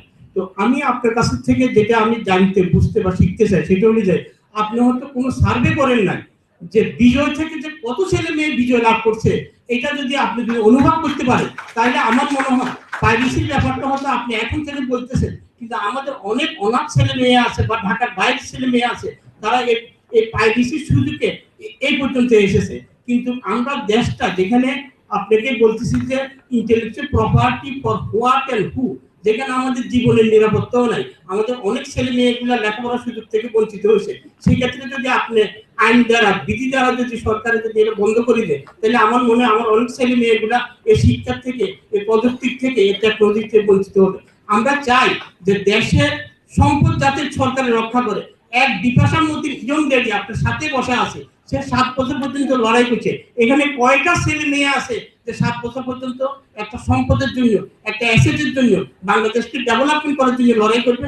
বিপাশার ব্যক্তিগতভাবে তার কোনো লাভ হয় না, কিন্তু সে পরিশ্রম করে গেছে। সে ঢাকা চেম্বারের সাথে 2000 উদ্যোক্তার সাথে জড়িত ছিল এবং এখনো আছে। তো আমি মনে করি যে আমরা আমাদের সরকারকে, যেহেতু আমাদের আজকের অডিয়েন্সের ভিতরে বা ডায়াসের ভিতরে কোনো গভর্নমেন্ট কোনো প্রতিনিধি নাই, সেক্ষেত্রে যে আমরা যাতে সুযোগের সৎ ব্যবহার করতে পারি এবং আমাদের ইয়ং জেনারেশনটা যাতে সমস্ত কাজ তাদের ট্যালেন্ট, টেকনোলজি এবং ক্যাপাসিটি বিল্ডিং দ্বারা বিজয় লাভ করতে পারে, এবং সেই বিজয়ে আপনার প্রতি আশা রাখি।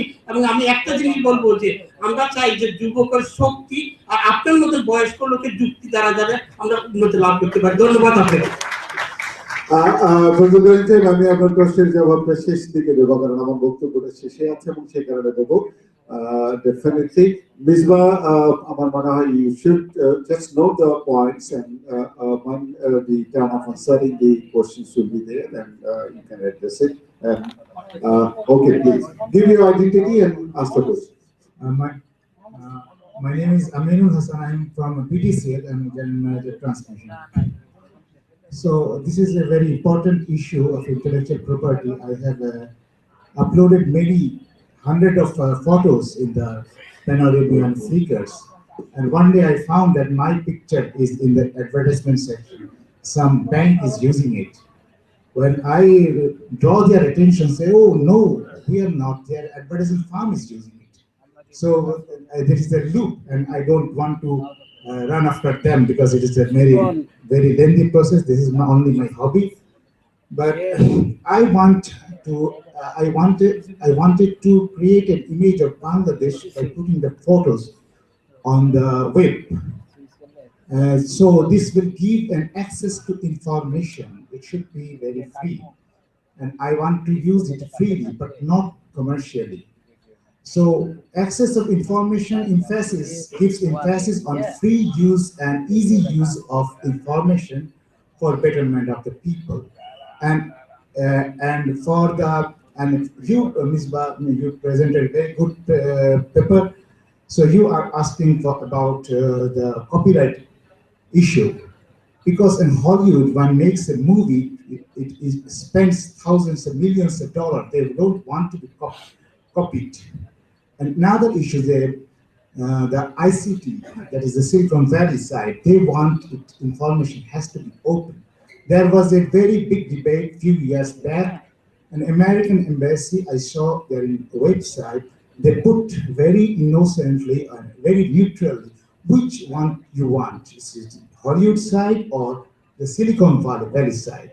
Therefore, the easy access of information side like I got your question. If I may answer now, I have mentioned in my presentation that the copyright law, which is under amendment process now, that needs to be accommodating the recent developments that has recently happened in countries like Canada and UK. So UK in well, they've done a study. It's called Hargrave's Professor Hargrave's study. You can get it online. You can Google it. They have allowed, considering the free flow of information, they've allowed freeing or the fair use doctrine that we say in intellect in copyright, which is like if you use using copyright protected material for education purpose is free. You don't have so that they've expanded and extended. I know for considering this reason, the free flow of information. So for that, for private using, if someone is using it privately for his own purpose, not for commercial purpose, that has been allowed in UK. I think Canada have done the same thing. So this is the development, I think, considering our need in our country, we have to accommodate this in our law too. So I think I've answered your question. Next question. Another question is that when we buy some books like Rabindranath Tagore, after 50 years the copyright is open. Anybody can copy it. Are you suggesting any time bar for having intellectual property? It's already there 60 years. 60 years in Bangladesh. It is. 60 years after the death. So after Rabindranath's death, it's been 6 years now, so they are in private domain. Okay. Next question. Yeah.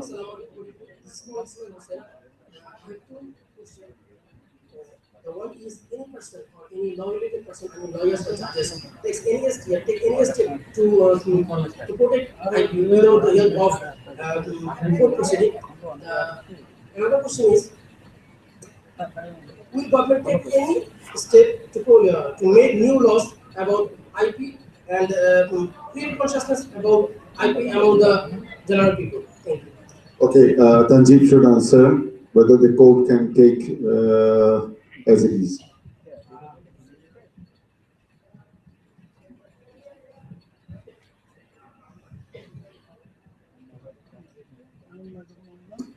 Thank you. In fact, as far as our legal system goes, judge will not take any initiative on its own. Judge only actually adjudicates whenever a complaint is being lodged to him. So judge would not be doing filing a case of its own. And the provision regarding the criminal proceeding for the violation of copyright is in the Copyright Act, and it says that actually the offence will be taken into cognizance whenever there is a complaint lodged. So as General Manager said, if you are not pursuing your right, actually the law would not come to you rescue. So but the problem that we face, actually, we sometimes also receive inquiries from the victim, like my copyright work has been actually copied. Then we suggest them these are the legal steps that you can take, and these are the steps one should take. Then he makes a cost benefit analysis that because my book is being actually widely copied in the newspaper, and if I were to pursue them, there will be 100 of them. And I like to spend few 100,000 taka just to get an order from the court and then pursue it and also pay the speed money to the police officer and so on and so forth. And then he thinks that the amount of damage that he has suffered is just not worth it. But I think everything should not be considered from a monetary point of view. It is the crime that is being committed. However, the problem that we have got is that because of our own lack of enforceability mechanics, inherently, we need to spend money for everything that we want to do. And the state never takes responsibility for correcting these sort of criminal offenses. So that's why the citizens are left alone, the copyright owners are left alone, and the system is not helping them. And because of this cost-benefit analysis scenario, the victims are not also thinking of what it is worth at all pursuing. That is the problem that we have got. Please go ahead. This Rafiq Ahmed. I'd like to ask you one question: that what, as an individual, what steps should you take to protect our intellectual property? Depends what kind of intellectual property you are having. Is it Say, software? Is it a software? If it is a software. It's a software. Okay. Thank you. That's it. Well, if you are the owner of a software and you realize that somebody else has made unlawful copy of your software and he is commercially using it, then he has committed an offense under Section 73 of the Copyright Act. And then, as an individual owner of the software, you should lodge an FIR to the nearest police station and get that police to actually arrest the person whom you identify to be the infringer of the copyright. And then for him, then it will be the responsibility of the police officer to send him to the magistrate for bail and deal with the next case. And then the session court will actually deal with the matter for convicting him. If he is a first-time offender, there is a provision for fine as well as imprisonment. And if he is a second-time offender, it means it makes him a very habitual offender. Then there is a greater punishment and also fine. Okay, when we discuss about software, I'd like to share my experience because Misbah has mentioned how I have protected my intellectual property. Because perhaps you know that the software I deal with it's BICC, and we developed it in 1988. There was no law at all. So it was very difficult to register a software, and I was very lucky that I could convince the Copyright Office, and it was registered as like a book. So I started with that. The software word was not there. And subsequently, when the Copyright Act 2000 was there, then we got some definition of software and all other things, and it was updated. In fact, I have registered every version of the software, not the only one. So when we release a new version, we protect it and register it. In fact, I like to tell you, as I am also a member of the Copyright Board, the registration of, say, any intellectual property is not mandatory. Okay, but you get a defense when you fight against piracy. Like when you go to the court, the registration certificate itself works as an evidence that you own it. So that's an advantage when you register your software. So you get an advantage from the code that it is registered. And what I did, as Misbah has mentioned, I applied for the patent rights on the software. Many people doesn't know that software can be patented. Even the law now exists, 1911, doesn't have a single word named software. What I did, I in fact registered the content of the software as a process. So it's a process. The process of writing Bangla in a digital device. And as Misbah mentioned, I did my patent draft myself because I applied it for in 1992, and the patent office said, "Okay, please withdraw your application." I said, "Why?" And they said, "Okay, we don't have anybody to examine it." So again, I applied in 2004, and then I got a gentleman who was the inspector, and he was really very helpful, and he said, "Okay, this is the process. I can definitely verify it, and I can register it." But in that, I applied it in 2004 and got the registration in 2008. So it took 4 years to have the patent right. As he mentioned, I also registered it as a design because the layout is a design. So layout has been registered as a design. And the logo itself, visual, mistake, we did it as a trademark. So when you go for a software, I request all of my friends who are working in this ICT field, we have made it compulsory in the EF fund evaluation that you must have a registration to apply for the EF fund. So I'll definitely request you, if you look for a protection, so you should start this process. And I hope the new law for the patent, I think, will be including the software and all other things. And I'll be telling the how you can be benefited by just having a patent draft. I'll tell you later. Okay, any other question? Please. একটু মাইকটা উপরে তুলে। Sorry, আমি আরিফ, আমি জাহাঙ্গীরনগর ইউনিভার্সিটির IBA থেকে MBA করতেছি। আমি প্রথমে বিপাশা মতিন আপুকে ধন্যবাদ দিতে চাই। উনি আমাদের প্রজন্মের সহযোদ্ধা। উনি অবশ্যই এমন কিছু করেছেন যার জন্য আমরা গর্বিত হতেই পারি। এরপর আমি ব্যারিস্টার মিসবাহ স্যারের কাছে একটু জানতে চাচ্ছিলাম। উনি শেষে ফিনান্সিয়াল এক্সপ্রেস থেকে একটা নিউজ লিংক দেখালেন এবং ওখানে বলা ছিল যে একটা আইনে বলেছে যে সমস্ত পোস্টার আর ব্যানার সাইনবোর্ড এগুলো বাংলাতে দিতে হবে। আমরা এখানে দেখছি সব ইংলিশে। আমি অবাক হব যদি কেউ একজন ডিজাইনার সে হয়তো ইংলিশ বুঝে না, এখানে ইন্টেলেকচুয়াল প্রপার্টি বলতে কি বোঝাচ্ছে মেধা শব্দটা সে বুঝবে না। আমার মনে হয় এখানে বাংলা দেওয়াটা উচিত, এটা আমার ভিউ। আইন সম্ভবত এই ভিউকে রেসপেক্ট করেই এই আইনটা করছে। ব্যারিস্টার মিসবাহ বললেন যে এটা মত প্রকাশের স্বাধীনতার যে আইনটা আছে ওইটাকে হ্যাম্পার করবে, ওইটার সাথে ক্ল্যাশ তৈরি করবে। আমার মনে হয় যে মত প্রকাশের স্বাধীনতা মানে আরেকজনকে বুঝতে না দেওয়াটা না। আমার মনে হয় এখানে ওই আইন কতটুকু কার্যকর হবে আমি জানি না। একটু আইনগতভাবে যদি আমাকে আরেকটু ব্যাখ্যা দেন আমার জন্য সুবিধা হবে। উনি কেএফসি এক্সাম্পলটা দিলেন, কেএফসি প্যাটেন্ট বা পেটেন্ট নিয়ে একটা ক্ল্যাশ হতে পারে এই বিষয়ে একটা কথা কানে আসলো।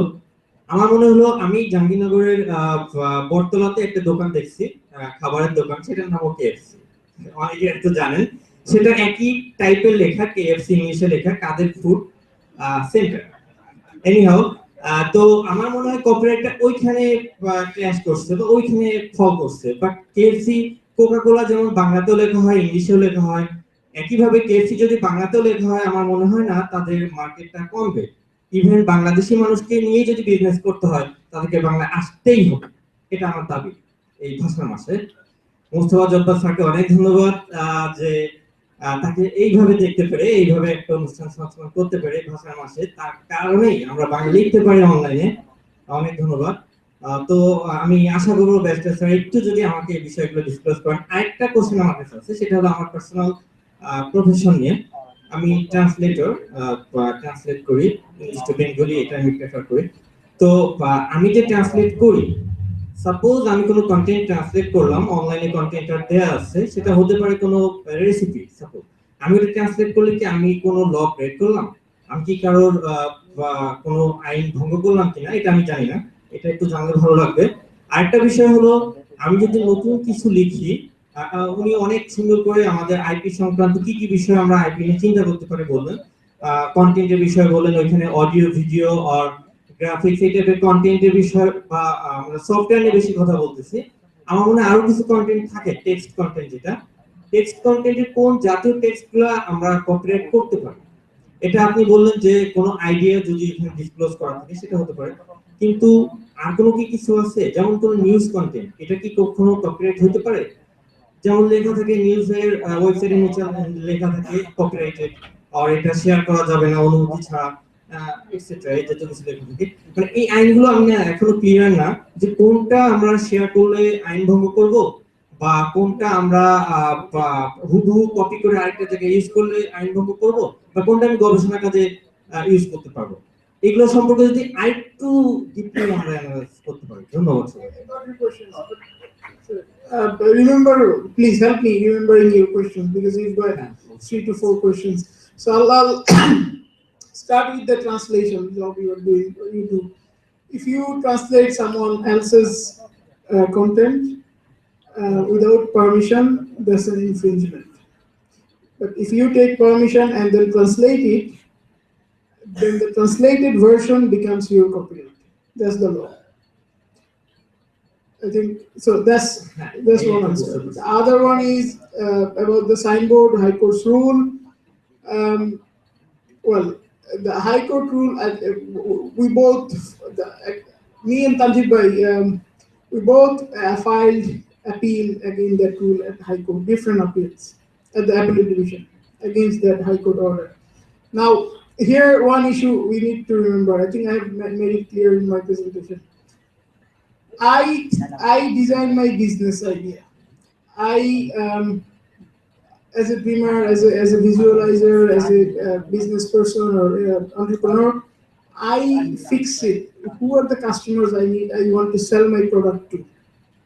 So, and according to that, I design or I express my logos or my brand names. And that is the freedom. It has been given to me by Article 39, which is freedom of expression. And nobody can take that away of me until, that is worked out of the Constitution. So if I express my views in English or in Urdu or in Hindi, in a signboard, in a banner, that's legal, as long as Article 39 is there. So High Court should not pass orders or cannot or may not pass order. And if it does, that ultimately under another article becomes which conflicts with a right or article of the Constitution, that ultimately becomes void or illegal.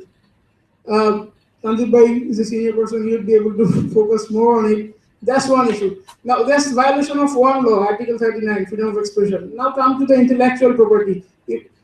When, American KFC, for example, license KFC or franchised out KFC to Bangladeshi company to run his business with other things, other legal issues, they have also issued a license that you can use my trademark, which is KFC, the way it's written in red, including the design of the fonts.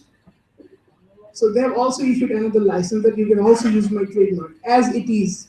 So now this KFC, had it been written in Arabic and they have given them the Bangladeshi entity a license in using Arabic, that would have been legal and for them. So when a court order says we cannot do that, then we are we are not complying with other laws. We are infringing other laws. So a law cannot really infringe other laws. This is very standard. Okay,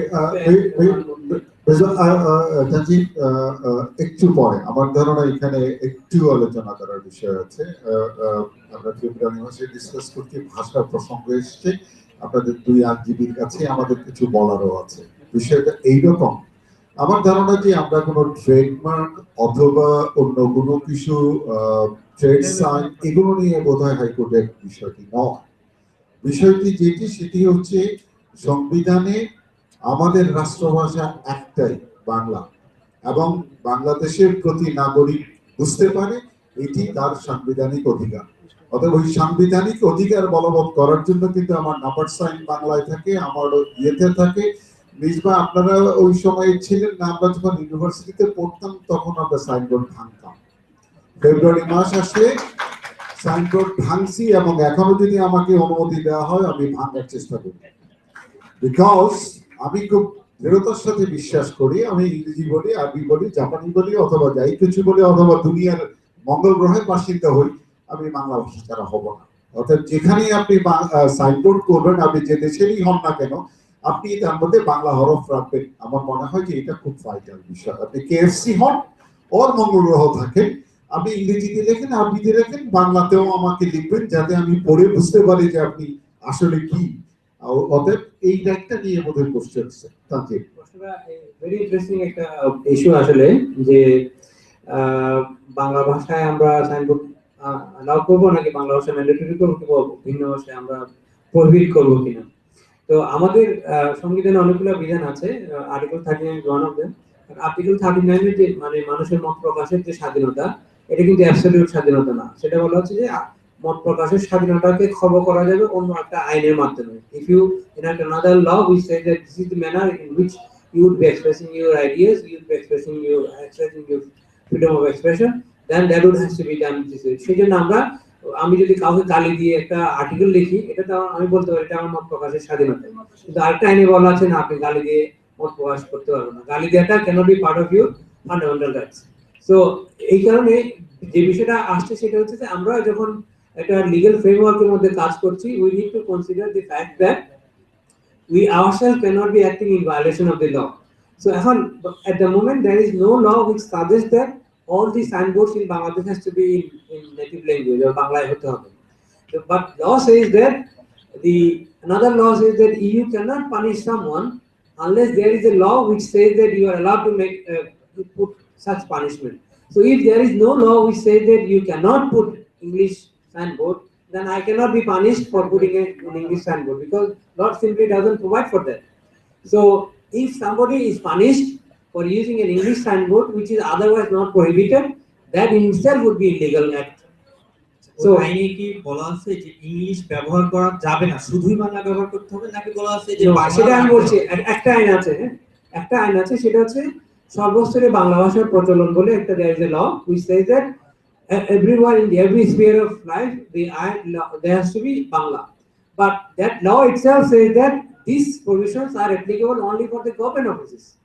It means that only the law is saying that the government can impose Bangla to be mandatory only in case of the government offices, not in case of the individual private offices. There is a reason for that. That reason coming from that, Article 31 says that everybody has a right to be treated in accordance with law, and Article 39 says that everybody has a right to express himself. There is another two articles, Article 41 and Article 42. Article 40 and Article 42. Article 40 talks about the right to property. That if I have acquired a property, the law cannot take away my property without giving me compensation. And Article 42 says that everybody has a right to take a profession. So if we put all these together, it means that actually the power to impose new laws on the parliament is not actually without any boundary. So if tomorrow says that I have acquired, say, digital world, this is a logo that it become very attractive. So it has become value. Microsoft has a very valuable intellectual property. And Microsoft, when we talk about it, it's actually association of the name, the way it has been expressed and everything. So we are all talking about actually intellectual property rights. It's a property right that people acquire. So law cannot say that you do not have a right unless you write in Bangla only. So that would be violation of that law which has given the right protection of property to me. But at the same time, if I feel that I want to do business by creating a logo only in English, so I have a right to start my profession. So law cannot say that you cannot have a logo which in English, because if I choose to adopt a logo in Arabic, no matter actually how people find it or may not like it, but I choose to do it. I'll tell you there are a lot of logos which is actually catch your attention because those are actually hitting you. So that's also how they are putting the getting the value to their property also. So everybody, whenever you are imposing any restrictions, particularly, you need to consider these aspects of our constitution, which actually compels the government to respect other people's rights.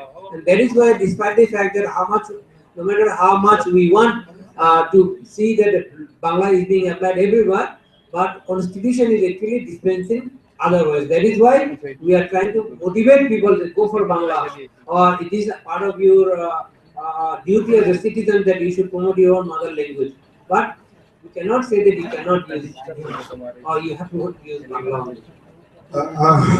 Thank you. আমরা মনে হয় legal ব্যাটেলে যাব না, ওনারা কোর্টে গিয়ে লড়াইটা করুক। তবে আমাদের মনে হয়েছে বেসরকারি প্রতিষ্ঠানে বাংলা প্রচারের একটা নতুন আইন করতে হবে। সো আই থিঙ্ক এই আইনের আন্দোলনে নামতে পারি, এটা একটি ভালো কাজ হতে পারে। ওকে, please.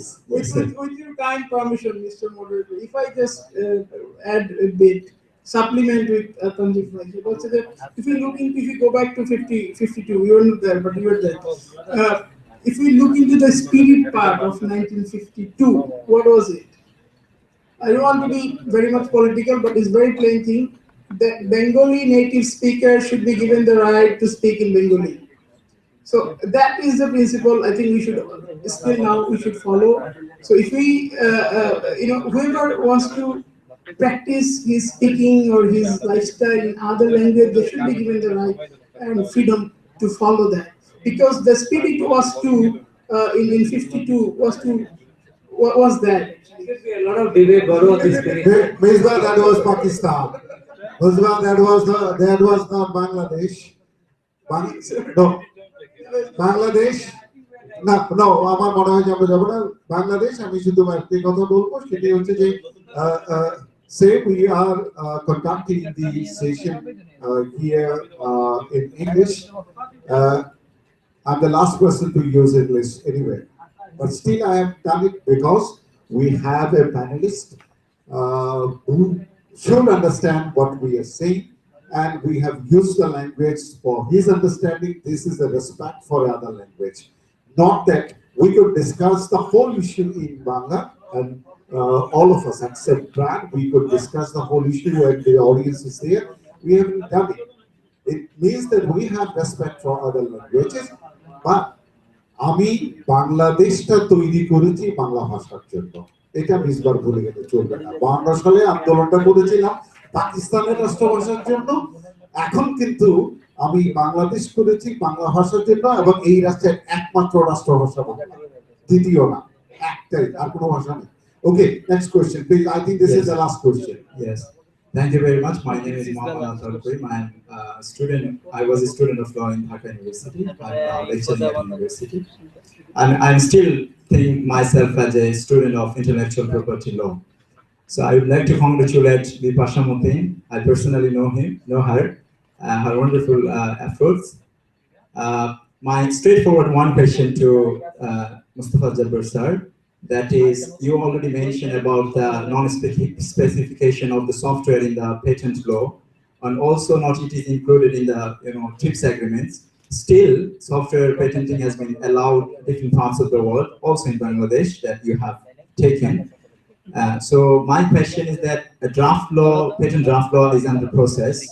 Do you suggest that a specific provision for computer software as a patent specifically should be there in the patent law?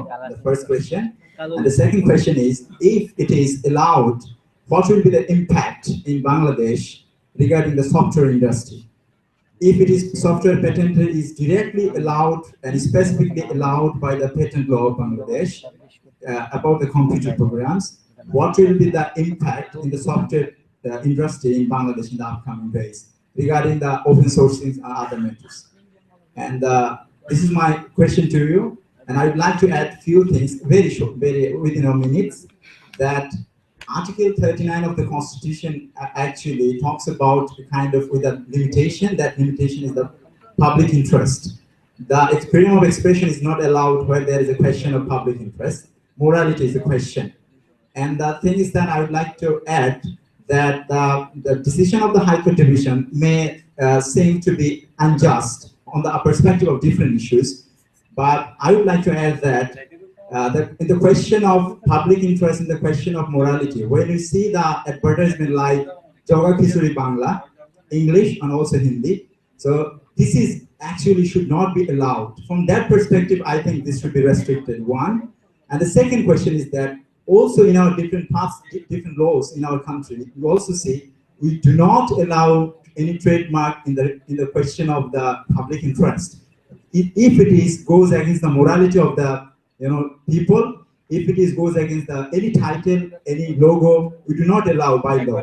And also, why we do not allow? Because we think that it is not within our public morality. That's why we think this. So, for the reason of that aspect, I think that High Court Division should restrict some sort of restriction, given some sort of restriction at the advertisement, that what can be done and what cannot be done.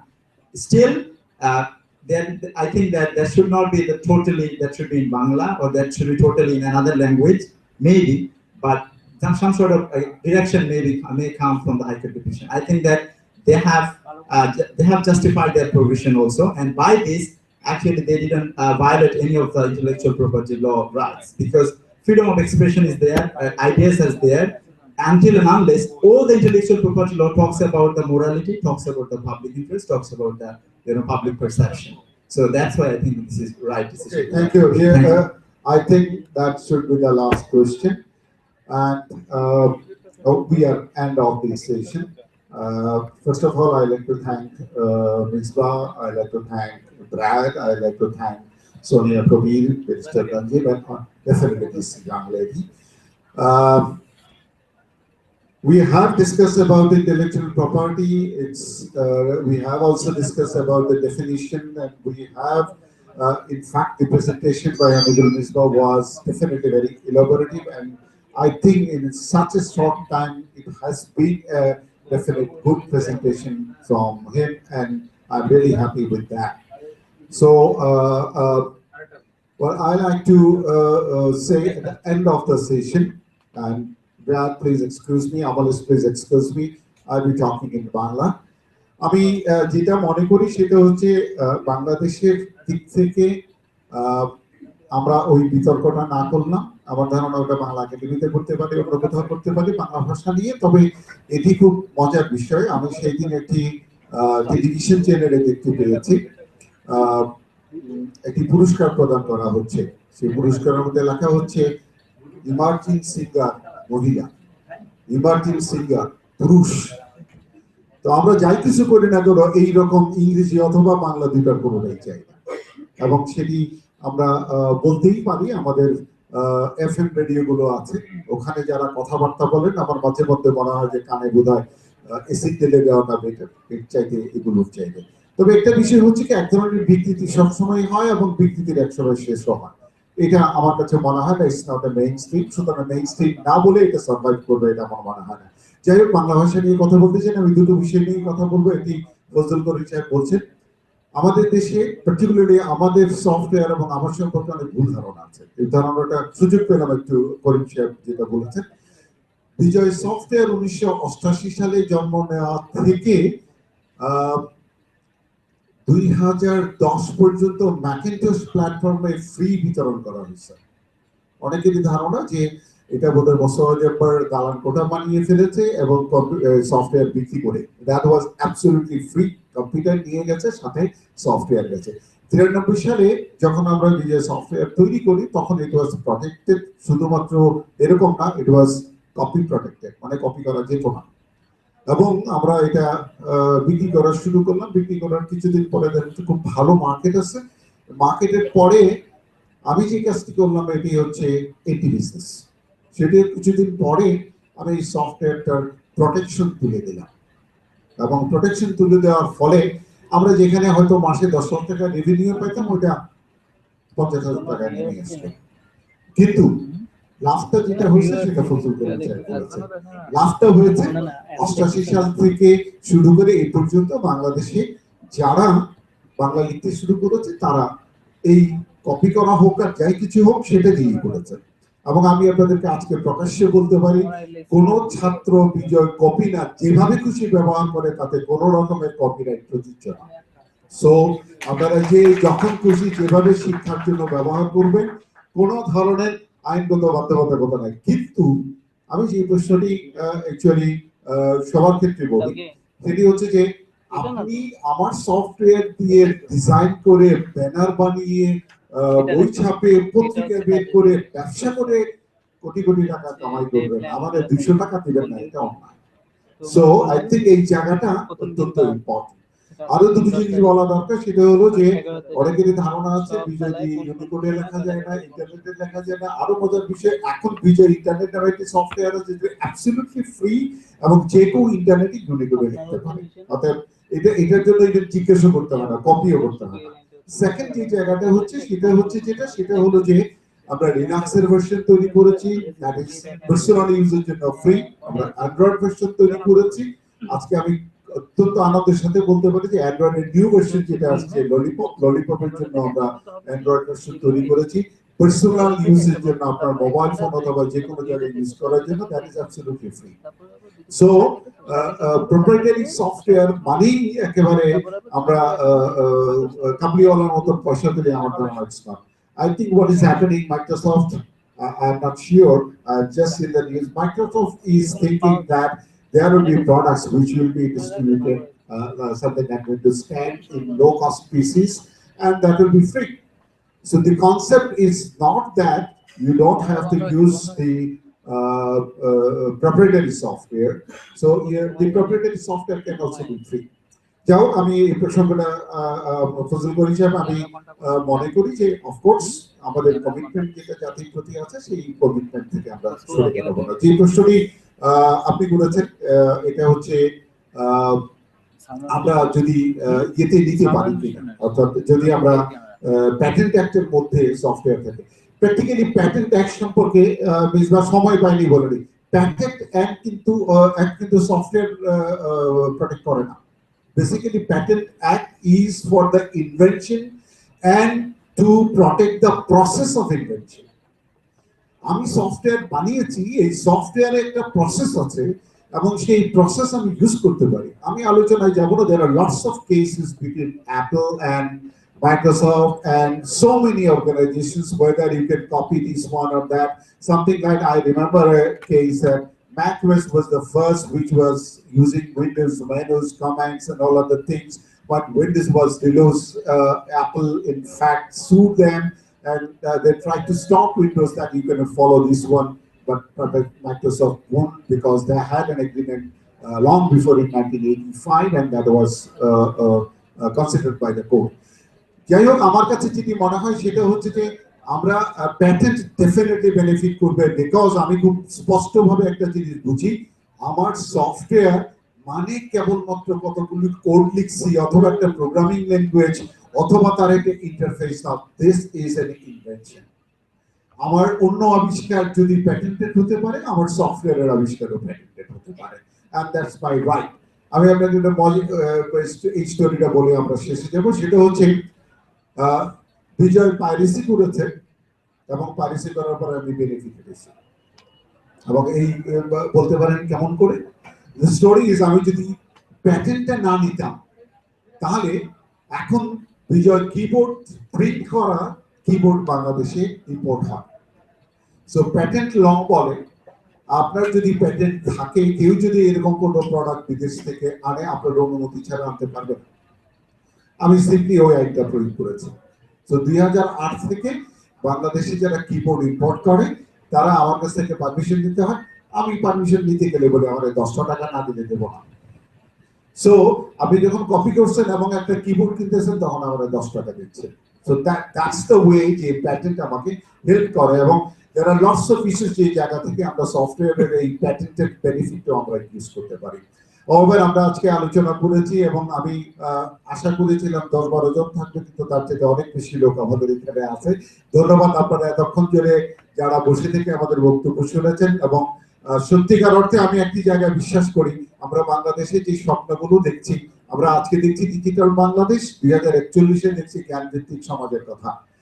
One of the most important thing I should say is that you cannot reach the knowledge-based society if you cannot protect your intellectual property. And that's your property.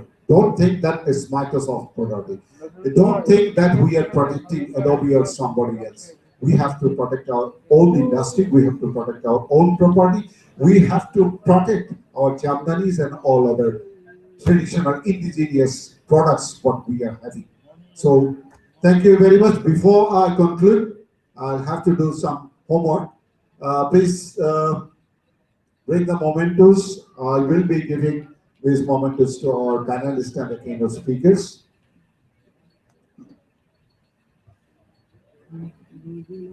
অনুষ্ঠান হয়ে পড়ে গেলে কেমন নগদে কেটে sir পড়ে গেছে।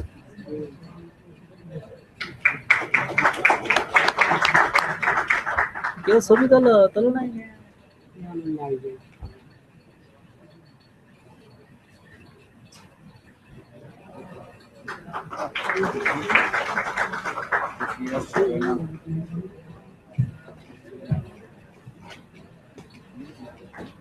কি চার্জ দিবেন? চার্জ দেবেন পাশে এটা দেন আমরা 2 মিনিট সময় দেব না এখন তো ভিডিও ডিজে কিবোর্ড আলাদা উঠে তাহলে একদম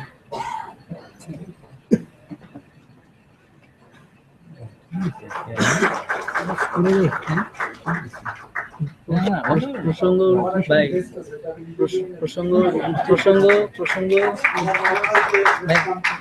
প্রসঙ্গ উল্টেতে বিজয় নিয়ে